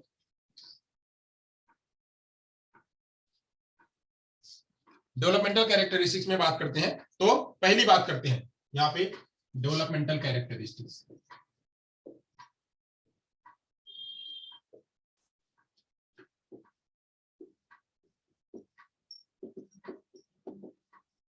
डेवलपमेंटल कैरेक्टरिस्टिक्स या विकासीय लक्षण। इसको विकासीय लक्षण कहते हैं। तो विकासीय लक्षण जो है अलग अलग में क्या दिखाई पड़ता है, चलिए बात करते हैं। शारीरिक विकास में स्थिरता दिखाई देती है, यानी पहला पॉइंट जो है वो पहला पॉइंट है शारीरिक विकास में, यहाँ पे इनका शारीरिक विकास जो है वो स्थिर रहता है, बच्चों का शारीरिक विकास स्थिर रहता है, स्टेबल रहता है, यानी इसको कहते हैं stability in physical development. Stable रहता है, यहाँ पे क्या है, स्टेबिलिटी रहती है, फिजिकल डेवलपमेंट में स्टेबिलिटी रहती है। यहीं पे जो है वह, यहीं पे रॉस ने अपना एक स्टेटमेंट दिया हुआ है। रॉस के अनुसार इसी में रॉस ने एक बात कही है। जब भी कभी कोई प्रश्न पूछाता है रॉस क्या कहते हैं, तो रॉस ने कहा है कि बाल्यावस्था को मिथ्या परिपक्वता कहते हैं। रॉस कहते हैं कि बाल्यावस्था को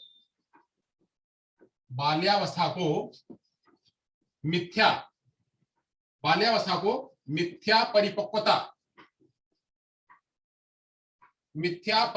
कहते हैं। अब मिथ्या परिपक्वता को कहते हैं सूडो मैच्योरिटी, इसको सूडो मैच्योरिटी कहते हैं। बाल्यावस्था को सूडो मैच्योरिटी जो है वो रॉस कहते हैं। रॉस कहते हैं क्या कि जब बाल्यावस्था आती है बच्चे में, तो बाल्यावस्था में मिथ्या परिपक्वता, यानी जो फिजिकल डेवलपमेंट है वो फिजिकल डेवलपमेंट मिथ्या परिपक्वता की तरह होती है। मिथ्या परिपक्वता मतलब क्या कि नाटकीकरण रूप से या फिर दो रूपों को जोड़ती है। एक तो जो है वो शैशवावस्था में रहती है और दूसरी किशोरावस्था में रहती है। ये जो है वह इन्फेंसी और यहाँ पे जो है एडोलसेंस, इन्फेंसी और एडोलसेंस यह दोनों को जोड़ने का काम करती है। तो कभी जो है वह कुछ बच्चों में विकास जो फिजिकल डेवलपमेंट है वह होता है तो इन्फेंसी की तरह बहुत धीरे धीरे होता है, और कुछ बच्चों में जो है एडोलसेंस की तरफ होता है तो एडोलसेंस की तरफ होता है। तो इसीलिए जो ऐसे कहते हैं क्या, सूडो मैच्योरिटी, मिथ्या परिपक्वता, यानी अब गलत तरीके से कभी सही भी होता है, मतलब उसको जाना चाहिए, ऊपर जाना चाहिए, तो कभी बहुत तेजी से भी चला जाता है, तो कभी वो बहुत धीमे भी रहता है या होता ही नहीं है। तो इसलिए इसको जो है बहुत नाटकीकरण भी कहते हैं। इसको सूडो मैच्योरिटी को नाटकीकरण या मिथ्या रूप भी कहते हैं इसको। इसीलिए रॉस कहते हैं कि यह जो विकास है, यानी जो डेवलपमेंट है, फिजिकल डेवलपमेंट है चाइल्डहुड में, तो किन्हीं बच्चों में तो 600 साल तक, 5 साल तक बच्चे, 6 साल तक जितने हुए हैं उतने ही रह जाते हैं। तो कुछ बच्चों में जो है वह जाकर के शुरू में ही बाल्यावस्था में ही वो किशोरावस्था तक दिखने लगते हैं जैसे, और कुछ बच्चों में जो है वह तो बहुत तेजी से सब कुछ विकास बहुत तेजी रहता है, कुछ बच्चों में होता ही नहीं है। ऐसे जो है नाटकीकरण से या सूडो मैच्योरिटी के रूप में यह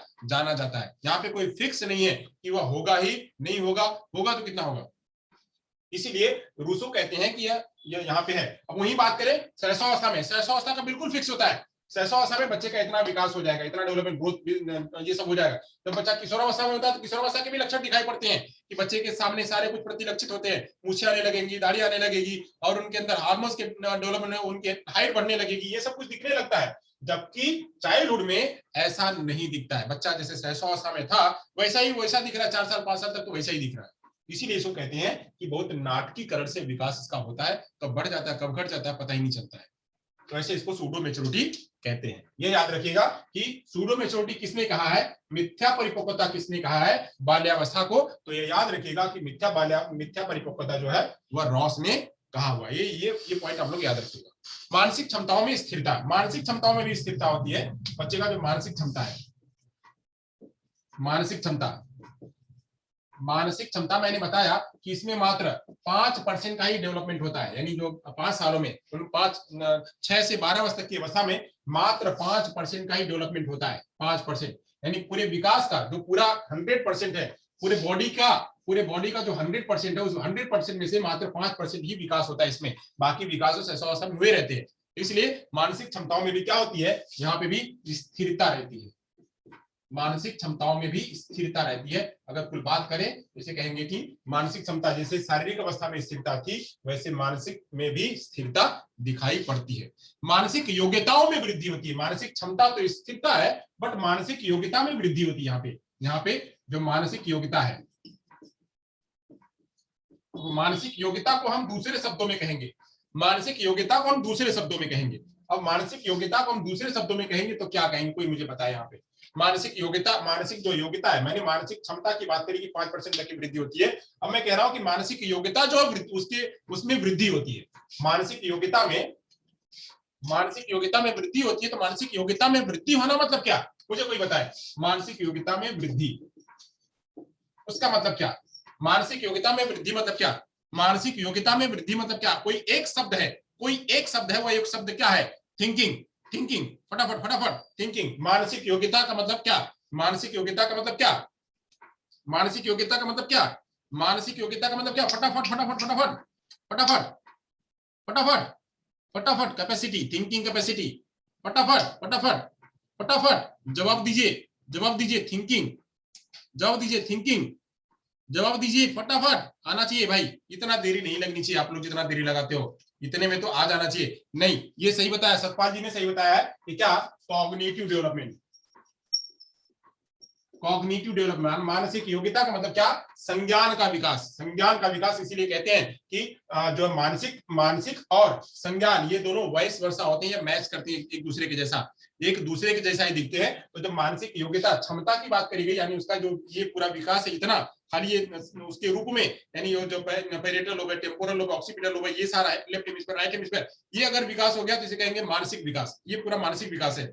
वहीं अब इनका गेटवे, इनका गेटवे, गेटवे मतलब क्या, अब ये जो है कान से सुन करके, कान से सुन करके टेम्पोरल में जा रहा है, टेम्पोरल जो है और वर्निक्स एरिया और ब्रोकास एरिया से जाकर के पहुंचा करके जो है वो एलईडी में पहुंचा रहा है, एलईडी उसको उच्चारित करके समझा रहा है कि कौन सा बात हो रहा है। अब यहाँ पे क्या हो रहा है, उसके संज्ञानात्मकता में विकास हो रहा है, कोई चीज को देख करके, कोई चीज को देख करके उसको जो है स्कीमा बना करके कि यह कबूतर है या कुत्ता है या बिल्ली है, कुत्ता या बिल्ली का कॉन्सेप्ट माइंड में फिक्स करना, माइंड में बना हुआ है, माइंड में जो है वह frontal lobe, temporal lobe, occipital lobe, ये बना हुआ है, उस बने में जाकर के ये छाप को बना रहा है। ये सब योग्यताओं में वृद्धि हो रही है, योग्यताओं में क्या हो रही है, वृद्धि हो रही है, लगातार उसके संज्ञान बढ़ रहे हैं। जहां पहले शब्द 2 शब्द थे, फिर 4 शब्द हुए, 1000 शब्द हो गए, ऐसे 2000 शब्द हुए, 1,00,000 शब्द हुए, 50,000 शब्द हुए, ऐसे शब्दों में वृद्धि होना, वो क्या हो रहा है, मानसिक योग्यताओं में वृद्धि हो रही है। ऐसे ही मानसिक क्षमता अलग और मानसिक योग्यता अलग, इन दोनों बातों को याद रखिएगा।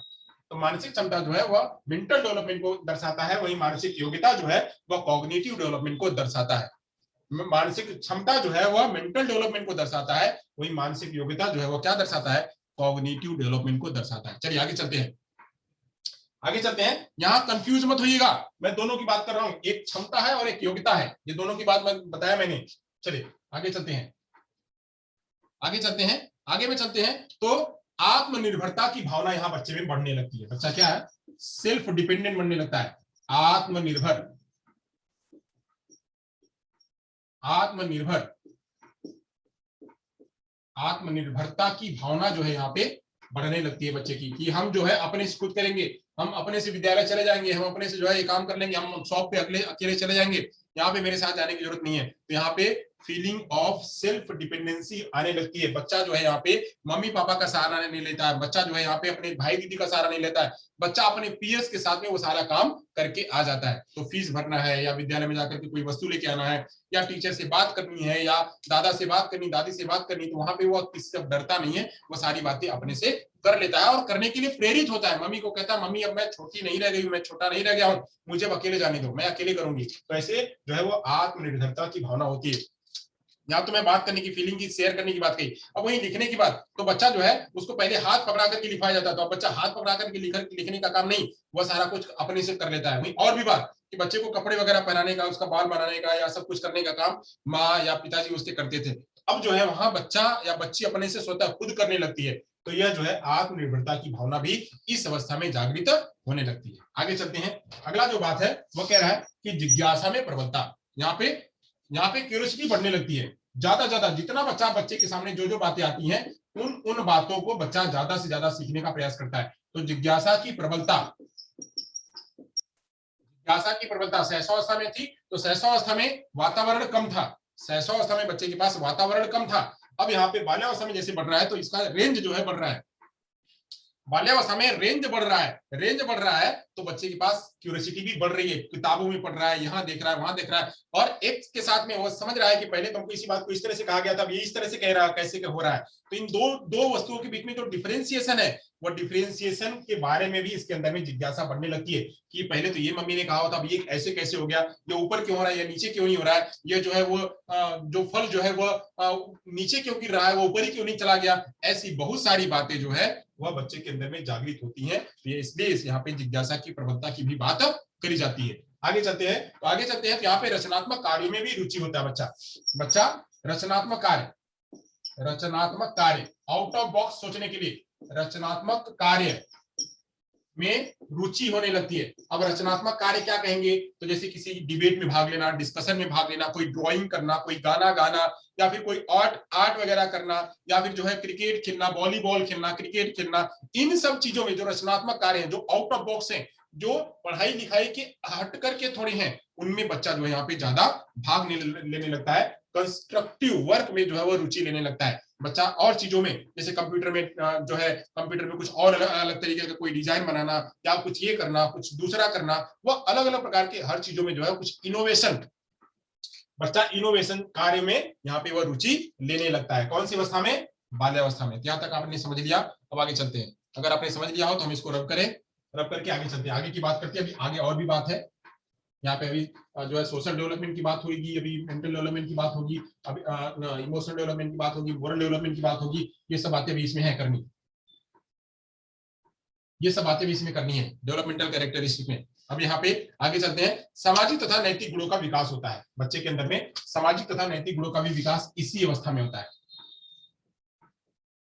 सामाजिक तथा नैतिक गुणों का पहले वाले में नहीं होता था, सहसा में नहीं होता था। गुणों का विकास होने लगता है, गुणों का विकास होने लगता है। बच्चा ज्यादा लोगों के सानिध्य में आता है। बच्चा अपने पीएस के साथ में, अपने टीचर्स के साथ में, अपने क्लासमेट्स के साथ में, अपने छोटे मित्रों के साथ में, बड़े मित्रों के साथ में, अपने सहोदरों के साथ में, अपने दादा दादी के साथ में, मम्मी पापा के साथ में, अपने आस पड़ोस के साथियों में, जहां जहां से उसका लिंक है, दुकान पे लिंक है, शॉप जो है स्टेशनरी की दुकान पे लिंक है, या फिर कहीं अपने लाइब्रेरी में लिंक है, या लेबोरेटरी में लिंक है, या प्रिंसिपल से लिंक है, जहां जहां लिंक है, उन लिंकों पे वह जो है अपना स्वतः जाकर के अपना समाज का विकास करता है। वह अपनी जो है निर्णय वह अपने खुद से लेने लगता है, अपनी बात को खुद से शेयर करने लगता है। ये जो है यहाँ पे सामाजिक विकास, उसका दायरा जो है समाज का, वो धीरे धीरे बढ़ने लगता है। यहीं पे नैतिक गुणों का भी विकास होता है। बच्चा वहां पे रोता है, वहां पे समझता नहीं है, तो नैतिक गुणों का भी विकास जो है यहाँ पे होने लगता है। ये कौन है भाई? ये कौन है? इनको इंटर मत करिएगा, तो पहले इनका नाम पूछिए कौन है, जाने क्या लिख के लाए हैं। अभी जो नया है इनको पूछिए कौन है, उनको नाम चेंज करने के लिए कहिए। इंटर कर लिया हो आप लोगों ने तो, अगर आपने इंटर कर लिया है इनको, तो जरा पूछिए इनका नाम क्या है। नए कोई व्यक्ति आए अभी, ये IL ये कौन है अभी जो नया है? एक नंबर से नाम बताइए अपना, चैट बॉक्स में नाम बताइए,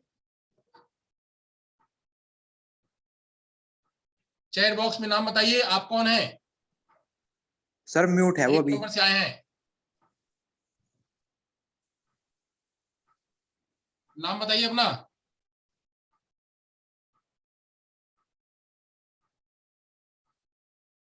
या तो नाम अपना चेंज करिए,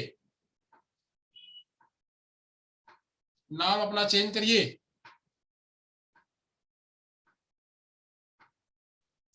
चलिए स्वतः चले गए शायद, बढ़िया है। जो लोग नए आते हैं, बिना नाम के आते हैं, उनको आप जो है फोर्स करिए कि नाम अपना लेकर के आए। ओके, चलिए आगे चलते हैं। आगे चलते हैं। सामाजिक तथा नैतिक गुणों का विकास जो इसी अवस्था में होता है। आगे चलते हैं। गैंग मैंने बात करी थी, गैंग। इस अवस्था में गैंग बनता है, गैंग बनता है। तो यहाँ पे सामूहिक प्रवृत्ति में प्रबलता आती है। बच्चा जो है कोई काम सामूहिक रूप में करता है, गैंग बना करके करता है। सामूहिक प्रवृत्ति की प्रबलता आती है, सामूहिक प्रवृत्ति की प्रबलता। यहाँ पे बच्चे के अंदर में सामूहिक प्रवृत्ति की प्रबलता आती है। तो प्रबलता आती है यानी बच्चा गैंग बना करके कोई काम करता है, अपना कोई भी काम वो गैंग बना करके, समूह बना करके करता है। तो अभी ये हो गया। अब आगे बच्चा जब था, इसके पहले बच्चा जब था तो वह अंतर्मुखी होता था, बट अब यहाँ पे आकर के बहिर्मुखी बन रहा है। बहिर्मुखी, एक्सट्रोवर्ट, यानी सारी बातें। पहले बच्चा छोटा होता था तो कुछ नहीं कह पाता था, कुछ नहीं बोल पाता था, कोई भी डांट देता था तो जवाब नहीं देता था। बट यहाँ पे जो है वह बहिर्मुखी बन जाता है। बच्चा बहिर्मुखी बन जाता है, यानी कुछ भी हो तो वह कह देता है। तो यहाँ पे बहिर्मुखी व्यक्तित्व का विकास बच्चे का अंदर में होने लगता है। वह कुछ भी अपनी बातों को शेयर करने लगता है, डरता नहीं है किसी बातों को कहने के लिए। चाहे वो विद्यालय में हो, चाहे घर पे हो, चाहे मित्रों के साथ में हो, वह अंदर अंदर डरा नहीं होता है। एक बार दो बार में, एक बार डर गया, दो बार डर गया, बट टीचर भी यहाँ पे उसको निकालने की कोशिश करते हैं। आओ तुम कहो, कुछ भी कहो, छोटा होगा, गलत होगा, सही होगा, कुछ भी आकर के कहो। तो एक बार जब कह लेता है तो वह सब खुल जाता है और कहने लगता है। तो बहिर्मुखी व्यक्तित्व का भी विकास, बहिर्मुखी व्यक्तित्व का विकास जो है इस अवस्था में होने लगता है, इस अवस्था में होने लगता है तेजी से। अब यहाँ पे एक चीज और जो है देखी जाती है, वो देखी जाती है संग्रह प्रवृत्ति। ये प्रश्न पूछा जाता है अक्सर, संग्रह प्रवृत्ति का जो है एग्जाम्पल पियाजे भी देते हैं कि संग्रह प्रवृत्ति जो है इस अवस्था में देखी जाती है। बच्चा जो है बहुत सारी बातों को इकट्ठा करता है, कलेक्शन करता है। एक्विजिशन टेंडेंसी, बच्चा ज्यादा इकट्ठा करता है। इकट्ठा क्या करता है? तो संग्रह में खेलकूद की वस्तुएं हुई वह संग्रह करता है, या ड्राइंग आउट की वस्तुएं हुई वह संग्रह करता है, कुछ नए पुराने कपड़े हुए वह इकट्ठा करके रखता है, जो कंकड़ होते हैं उसको कंकड़ को इकट्ठा करके रखता है, जिससे जो भी खेलता है वह सारी वस्तुएं जो है वह संग्रह करके रखता है बच्चा। तो संग्रह की प्रवृत्ति जो है इस अवस्था में देखी जाती है। काम प्रवृत्ति की न्यूनता, काम प्रवृत्ति की न्यूनता जो है वह इस अवस्था में दिखती है। यानी जो काम प्रवृत्ति है, काम प्रवृत्ति वह इस अवस्था में नहीं देखी जाती है, वह न्यूनता होती है, इसमें बहुत कम होती है। यानी वह जो है बिल्कुल ना के मात्र इन अपोजिट सेक्स में वह ध्यान करता है।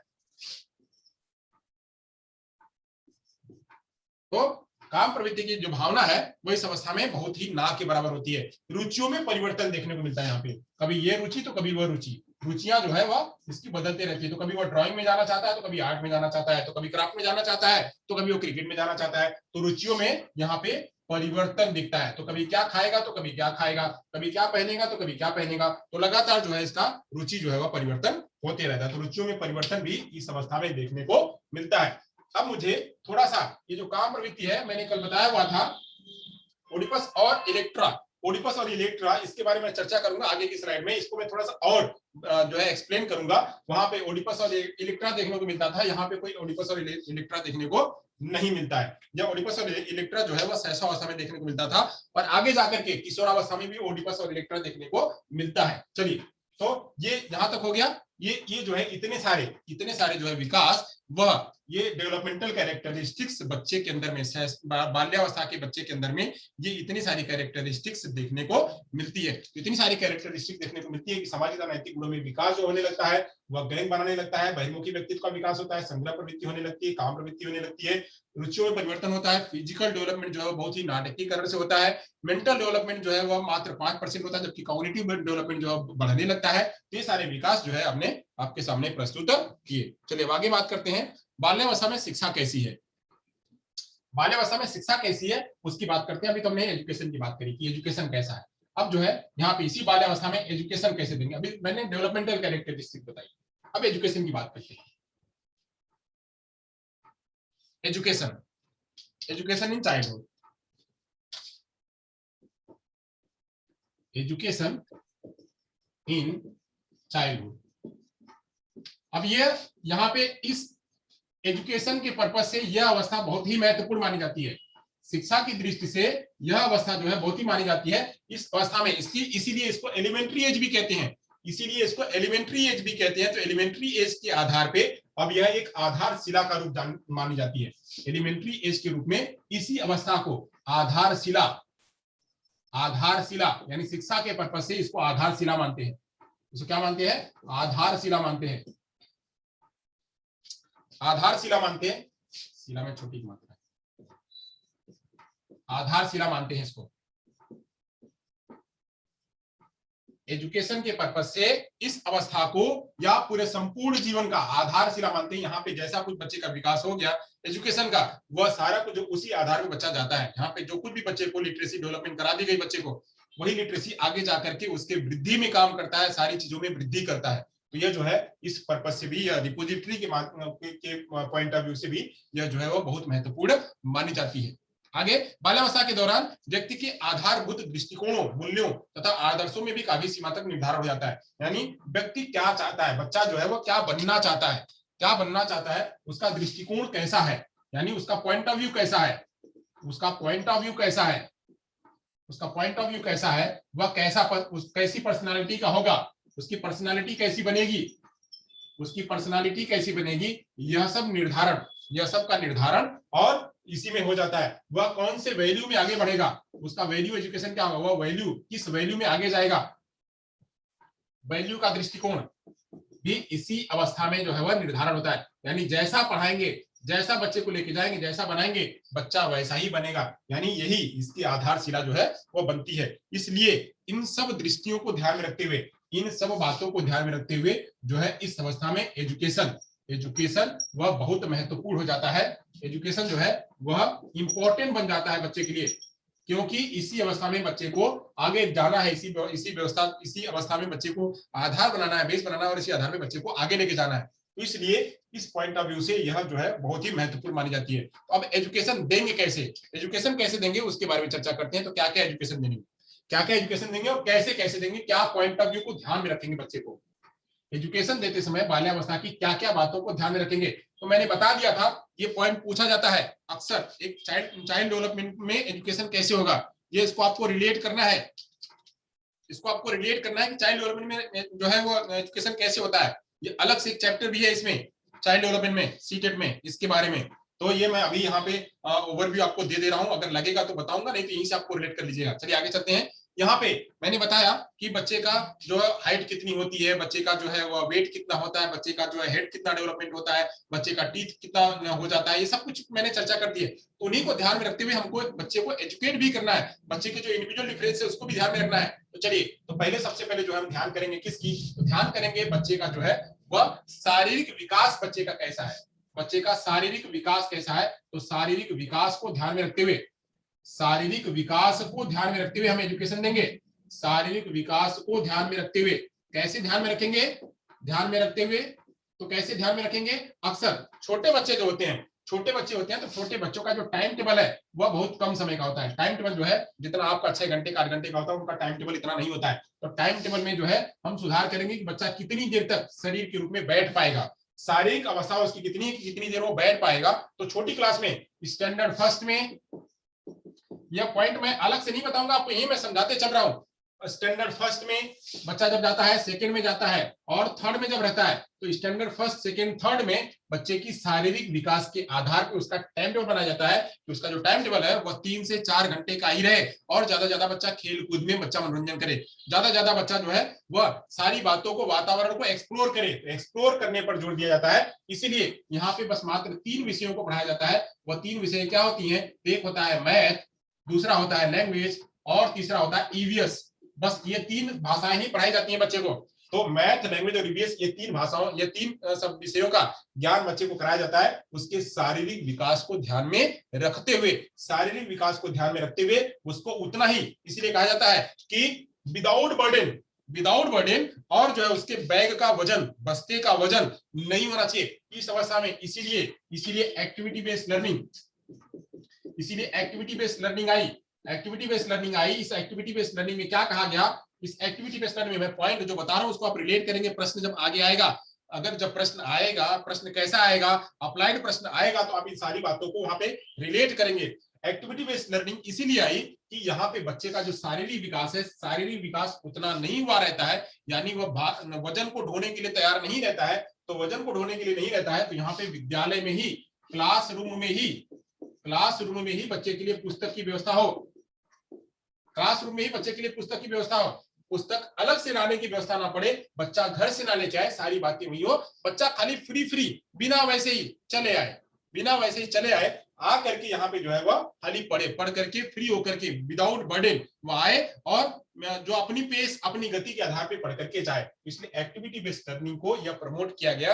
यहाँ पे एनसीएफ जो हमारा आया, उस एनसीएफ में और राइट टू एजुकेशन एक्ट में यह बात कही गई कि बच्चे को किसी प्रकार का कोई बर्डन नहीं देना है, किसी प्रकार का कोई पनिश नहीं करना है, किसी प्रकार का कोई फिजिकल नहीं करना है।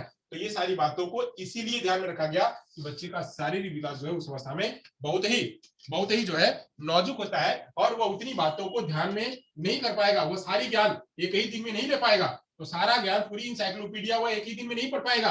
तो एक दिन में नहीं पढ़ पाएगा, तो उसको धीरे धीरे उसको प्रगति पर लेके जाना है। इन बातों को ध्यान में रखकर शारीरिक विकास को ध्यान में रखते हुए पढ़ाई जो है बच्चे की कराई जाती है। यहाँ तक आपको समझ आ गया? आगे चलते हैं, ऐसे बहुत सारी बातें हैं जिनको कि हम आगे चलते हुए बताते जाएंगे, आपको समझाते जाएंगे, सिखाते जाएंगे। तो शारीरिक विकास का हमने बात कर लिया कि बच्चे का शारीरिक विकास कैसा है। साथ साथ में एक चीज और ध्यान में करते हैं, बच्चे को वही मिड डे मील जो है, मिड डे मील है और न्यूट्रिशन है, ये सारी बातें भी यही इसी का पार्ट होता है कि शारीरिक विकास को ध्यान में रखते बच्चे को खान पान का भी ध्यान कराया जाए। साथ में बच्चे को कहीं कहीं दूध दिया जाता है, कहीं कहीं खाना दिया जाता है, तो खाना और दूध भी बच्चे को साथ में दिया जाता है, क्योंकि इस अवस्था में बच्चे के पढ़ने के साथ साथ में एनर्जी भी बच्चे को चाहिए। तो वो साथ में बच्चे को खेल कूद की भी व्यवस्था कराई जाती है कि बच्चा खेल कूद में भी बच्चा करे, क्योंकि ज्यादा उसका जितना भी गेटवे है वो गेटवे जो है खोला जाए, गेटवे जो है खोला जाए इसलिए खोला जाए कि यहाँ पे जितना शारीरिक विकास होगा। वहीं एक बात और कही गई है क्या, कि स्वस्थ शरीर में ही स्वस्थ मस्तिष्क का निवास होता है, प्लेटो जी ने जो कहा। तो ऐसे ही इन बातों को ध्यान में रखते हुए एजुकेशन जीवित जब दिया जाए तो शारीरिक विकास को ध्यान में रखा जाए। और क्या, मनोवैज्ञानिक बाल मनोविज्ञान पर आधारित, यानी यहाँ पे दूसरी बात है, बाल मनोविज्ञान पर आधारित शिक्षा दिया जाए। यानी बाल मनोविज्ञान क्या कहता है, बाल मनोविज्ञान कहता है कि हमको किसी प्रकार का दबाव नहीं चाहिए। हमको कोई दबाव देकर के पढ़ाएगा तो हम नहीं पढ़ पाएंगे, हमको दबाव देकर के नहीं पढ़ाना है, हमको जो है रट्टा मार नहीं पढ़ाना है, हमको रट्टा नहीं मारो, रट्टा मार नहीं पढ़ाना है। ये कह रहा है कि हम ज्यादा खोज करेंगे। बाल मनोविज्ञान में कहता है, बच्चे कहते हैं कि हमारा ज्यादा चाइल्ड सेंटर होना चाहिए, जो हम कहते हैं वैसा ही हो, चाइल्ड सेंटर्ड होना चाहिए। ज्यादा जो है वो क्या हो, हमें एक्सट्रोवर्ट बनने के लिए दिया जाए, हमको कंस्ट्रक्टिव बनने के लिए बना जाए, यानी हमको रचनात्मक बनने के लिए बनाया जाए, रचनात्मक बनाया जाए, हमको जो है एक्सट्रोवर्ट बनाया जाए। तो इन सब बातों को बाल मनोविज्ञान ये सारी बातें कहता है कि हमको दबाव नहीं होना चाहिए, दबाव नहीं दिया जाना चाहिए, रट्टा मार नहीं दिया जाना चाहिए, चाइल्ड सेंटर्ड होना चाहिए, रचनात्मक होना चाहिए, एक्सट्रोवर्ट में आने चाहिए। तो इन सारी बातों को ध्यान में रखते हुए जब पढ़ाया जाए तो बच्चे को इनको ध्यान में रखा जाए, किसी प्रकार का दबाव ना हो, उनकी सीटिंग अरेंजमेंट के हिसाब से उनको पढ़ाया जाए, उनकी डाइवर्सिटी को ध्यान में रख करके पढ़ाया जाए, उनका जो पेस है, जो गति है, उसको ध्यान में रख करके पढ़ाया जाए, बच्चे का जो हाइट का लेवल है उसके आधार पर पढ़ाया जाए, बच्चों का जो अलग अलग प्रकार की जो सोच है, सोच के आधार पर पढ़ाया जाए, उनका जो सामाजिक पर्सपेक्टिव है उसके आधार पर पढ़ाया जाए। तो बाल मनोविज्ञान ये जो कहता है उसको ध्यान में रख करके इन अवस्था में जो चाइल्डहुड एजुकेशन है उनको बाल मनोविज्ञान के आधार पर एजुकेशन दिया जाना चाहिए। तो ये भी आप जो है इन बातों को ध्यान में रखे रहिएगा, क्योंकि इस लेवल से, इस पॉइंट ऑफ व्यू से चाइल्डहुड एजुकेशन से प्रश्न ज्यादा आते हैं, और प्रश्न ज्यादा सभी में आते हैं, चाहे वह हिंदी पेडागोगी हो, चाहे इंग्लिश पेडागोगी हो, चाहे साइंस पेडागोगी हो, चाहे जो है वो चाइल्ड साइकोलॉजी हो, हर जगह पे इससे प्रश्न आते हैं। तो आप इसको ध्यान रखे रहिएगा, ये वाला एरिया आपको बहुत ज्यादा और थराउली पढ़ना है, क्योंकि इससे प्रश्न ज्यादा आते हैं आपको सीटेट में। इसीलिए मैं आपको इस पर फोकस कर रहा हूं कि आप इन सारी बातों को, एक्स्ट्रा नॉलेज भी साथ साथ में रखे रहिए। और कह रहा है कि आगे बाल मनोविज्ञान पर फोकस करना चाहिए, खेल तथा क्रिया द्वारा, खेल तथा क्रिया द्वारा ज्ञान दिया जाना चाहिए। एक बहुत ही चाइनीज कन्फ्यूशियस है, उन्होंने कहा कि आप मुझे अगर बोलोगे, आप मुझे खाली कहोगे, आप तो मैं हियर करूंगा, फॉरगेट कर जाऊंगा, भूल जाऊंगा। अगर मैं जो है उसको देखूंगा तो थोड़ा समय तक मैं उसको समझ पाऊंगा, वहां पे जो है मैं उसका नॉलेज रख पाऊंगा, बट जब मैं उसको करूंगा, एक्टिविटी के जरिए करूंगा, तो वह मेरे दिमाग में बैठा रहेगा। तो यहाँ पे करके सीखने पर इस पर क्रिया द्वारा या करके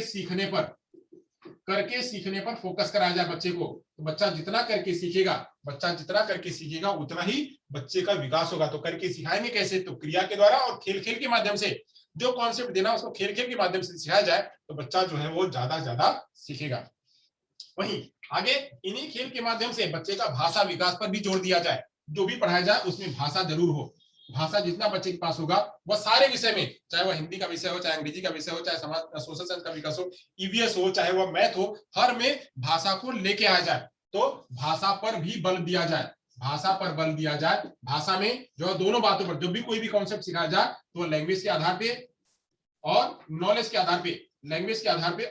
आधार पे, दोनों आधारों पे जो है बच्चे को जोर दिया जाए। जो भी पढ़ाया जाए बच्चे को, तो जो भी खेल के माध्यम से कराया जाए, क्रिया के माध्यम से कराया जाए, वो सारा कुछ उसमें लैंग्वेज भी देखा जाए, साथ साथ में नॉलेज भी देखा जाए। इन सारी बातों को ध्यान में रख करके बच्चे को पढ़ाना है। आगे और क्या, तो रोचक पाठ्य सामग्री, मतलब उसमें रुचिकर हो, ये नहीं कि बोरिंग हो। उसमें सारा आप लोग देखते हैं कि कंटेंट होता है, तो कंटेंट के साथ में अगर इतना कंटेंट है, तो यहाँ पे पिक्चर होगा, यहाँ पे अगर इतना, यहाँ पे पिक्चर रखते हैं और यहाँ पे कंटेंट रखते हैं, तो कंटेंट साथ में होता है, कंटेंट जो है वो साथ में होता है। आप लोगों ने पढ़ा होगा, आप लोगों ने पढ़ा होगा जो है ब्रूनर, ब्रूनर को पढ़ा होगा। ब्रूनर क्या कहते हैं? ब्रूनर कहते हैं इनएक्टिव मोड, ब्रूनर कहते हैं इनएक्टिव मोड, आइकॉनिक मोड और सिंबॉलिक मोड। पहले कहते हैं इनएक्टिव, इनएक्टिव, दूसरा कहते हैं आइकॉनिक और तीसरा कहते हैं सिंबॉलिक। आइकॉनिक ये जो है ये इनएक्टिव जो है क्रिया करके, क्रिया के माध्यम से छोटे बच्चों को जब सिखाया जाए, जब बच्चे बालवाड़ी में होते हैं तो इन्हें उनको इनएक्टिव सारी बातें क्रिया करके सिखाई जाए। वहीं जब बच्चे जब आगे बढ़ते हैं, बाल्यावस्था में आते हैं, तो बाल्यावस्था में जो कुछ भी सिखाया जाए यहाँ पे पिक्चर के माध्यम से, पिक्चर के माध्यम से सिखाया जाए। तो पिक्चर के माध्यम से सिखाया जाए, तो पिक्चर के माध्यम से सिखाने के लिए वही यहाँ कह रहा है कि ज्यादा जो कुछ भी सिखाया जाए, जो उसमें पाठ्य सामग्रियां हो वह रोचक पाठ्य सामग्रियां हो, उसमें बच्चे ध्यान करें, वो समझें। समझेंगे कैसे? जब पिक्चर उसके अंदर में होगा, पिक्चर होगा, विजुअलाइज होगा, तो बच्चे उससे ज्यादा समझेंगे। जब विजुअलाइज होगा, बच्चे सारा देखेंगे, तो देख करके उनके मस्तिष्क में बैठेगा। यानी मैं एक बार मैं और बताता हूं, मैं अक्सर चर्चा करता हूं कि एक पिक्चर जो है, एक पिक्चर वो 1000 शब्दों को बयां करता है।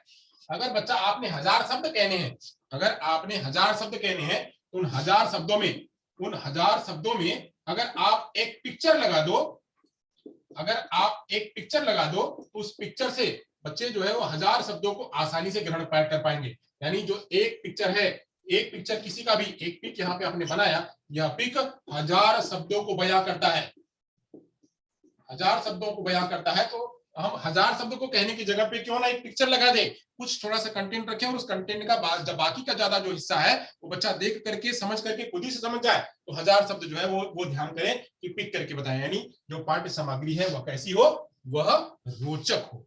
और आगे चलते हैं, जिज्ञासा प्रवृत्ति की संतुष्टि।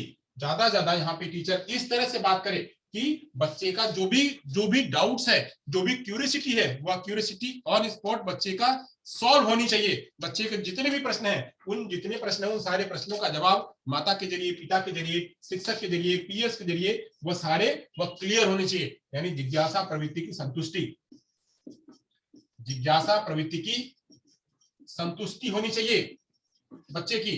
तो जितनी संतुष्टि होगी, बच्चा उतना ही जो है वह आगे सीख पाएगा। जितना संतुष्टि होगी जिज्ञासा की, उतना ही बच्चा जो है वह अपने एजुकेशन में आगे बढ़ पाएगा, चाहे जो भी हो कि यह कैसे हुआ, वह कैसे हुआ। यहाँ पे बच्चा ज्यादा WH के प्रश्न पूछता है, बच्चा जितने भी WH के प्रश्न पूछता है, WH मतलब व्हाट, व्हेन, हाउ, व्हाई, इन सारे प्रश्नों का जवाब जो है, इन सारे प्रश्नों का जवाब टीचर को देने आना चाहिए। और यहाँ पे ये नहीं कि किसी बच्चे ने प्रश्न पूछा तो बैठ जा, नहीं तेरे को नहीं पूछना है, ऐसा नहीं। उसको बाकायदा एक्सप्लेन करके, एक्टिविटी करके बताया जाए, ताकि बच्चा और उसमें क्यूरियोसिटी लेके आए। ये नहीं कि बच्चे को दबा दिया जाए, बच्चे को और प्रश्न पूछने के लिए प्रेरित किया जाए कि बच्चा और प्रश्न पूछे। जितना प्रश्न पूछेगा उतना उसका जो है विकास होगा और उतना वह जो है एक्सट्रोवर्ट बनेगा। तो ये जो है ध्यान करना चाहिए। अब सामूहिक प्रवृत्ति की तुष्टि, यानी सामूहिक प्रवृत्ति बच्चा ज्यादा करे, यानी वह ज्यादा सामूहिक प्रवृत्ति की तरफ बढ़े। तो सामूहिक प्रवृत्ति पर भी बल देना चाहिए। बच्चा जो भी करे वह ग्रुप एक्टिविटी करे। बच्चा क्या करे? ग्रुप एक्टिविटी करे, पीयर्स के साथ में मदद कर, पीयर्स के साथ में करे, ग्रुप एक्टिविटी करे, बड़ी सिस्टम हो, यहाँ पे बड़ी सिस्टम हो, पीयर सिस्टम हो, बड़ी सिस्टम, पीयर सिस्टम हो, पीयर सिस्टम हो, ऐसे सारे जो है ग्रुप एक्टिविटी में बच्चे को शामिल करना चाहिए, ताकि बच्चा जो है अब जो बातें टीचर ने सिखाई उसको ग्रुप में जाकर के खुद से करे और बताए।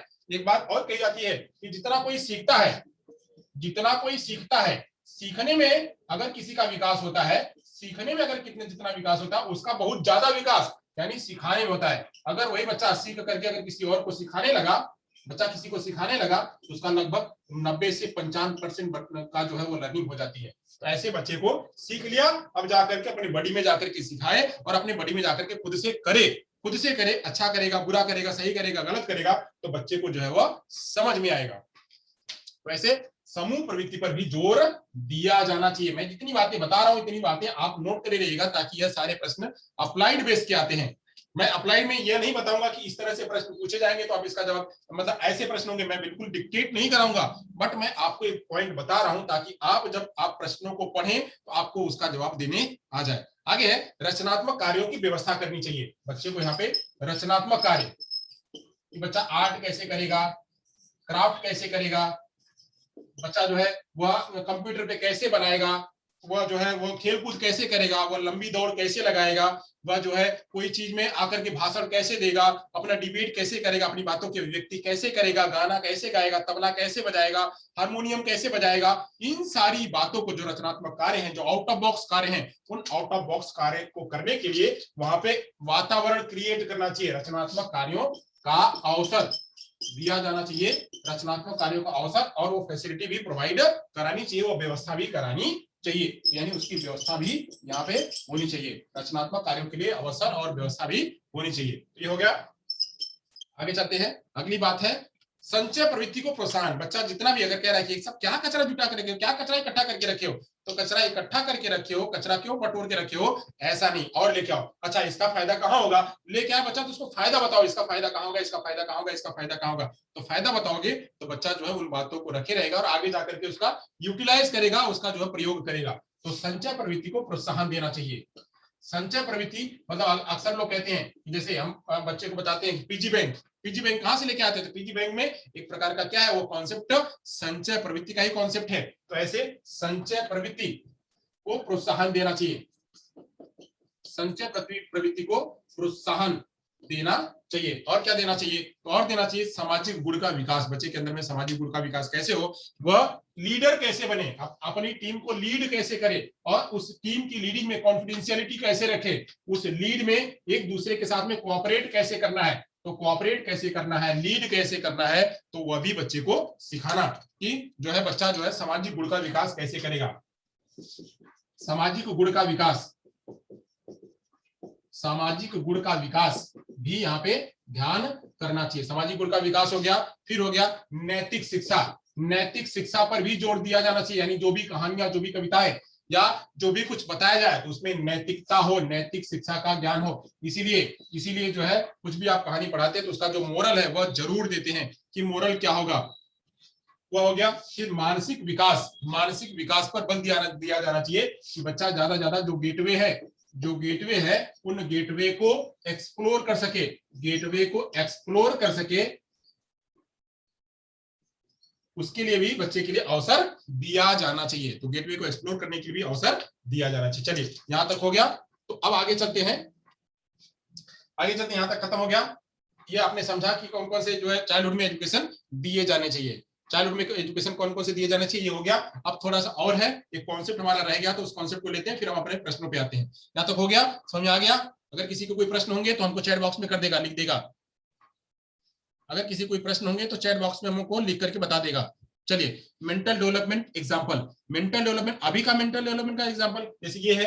अब मेंटल डेवलपमेंट के लिए क्या करेंगे, तो मेंटल डेवलपमेंट की आप जो है ढेर प्रकार के ऐसे अवसर देंगे, जैसे जो हम गेम करवाते हैं। अब गेटवे को खोलने के लिए क्या करेंगे, जैसे हम गेम लेके आते हैं, तो गेम में ये सारे अलग अलग पजल्स होते हैं, उन पजल से क्या करते हैं, बच्चों को कहते हैं मीनार बनाओ, या पजल गेम को इकट्ठा करो। तो ये सब जो है बच्चे को खोलने के लिए बताते हैं, या फिर कोई एक गुत्थी होती है, गुत्थी को सुलझाने के लिए कहते हैं, या फिर कोई हम मुहावरे बताते हैं, मुहावरे को और समझाने के लिए कहते हैं। तो ये सब जो है, जो विजुअल है, जो है ऑडिटरी है, जो काइनेस्थेटिक है, उनके माध्यम से, गेम के माध्यम से, या कहानियों के माध्यम से, या कविताओं के माध्यम से, या फिर पजल्स के माध्यम से, या सुडोकू के माध्यम से, या फिर सांप सीढ़ी के माध्यम से हम बच्चे का जो है ये सारे गेटवे एक्सप्लोर करते हैं। वो सारे क्या है, गेम है। उन्हीं गेम के माध्यम से बच्चा जो है अपने आप को और एक्सप्लोर करेगा, और उसमें रुचि भी जागृत होगी, साथ साथ में और जो है वो कोशिश भी करेगा। जैसे मैं आपसे प्रश्न पूछता हूं तो आप प्रश्नों का जवाब निकालते हो, अगर नहीं आ रहा है तो कम से कम अपना नोटबुक खोजते हो, तो आप एक प्रति डेडिकेशन आपके अंदर में आ रहा है। वैसे ही जो हम ये मेंटल डेवलपमेंट करने के लिए, गेटवे को एक्सप्लोर करने के लिए जो हम यहाँ पे ले सकते हैं। चलिए अब आगे चलते हैं, यहाँ तक हो गया। हमें जो है एक बात बतानी थी, वह बात बतानी थी इलेक्ट्रा और जो है ओडिपस, इलेक्ट्रा और ओडिपस के बारे में हमको बताना था। तो ये हम बता दें कि आगे बताए, इसके लिए अलग से कोई लेक्चर दे, इसके लिए अलग से लेक्चर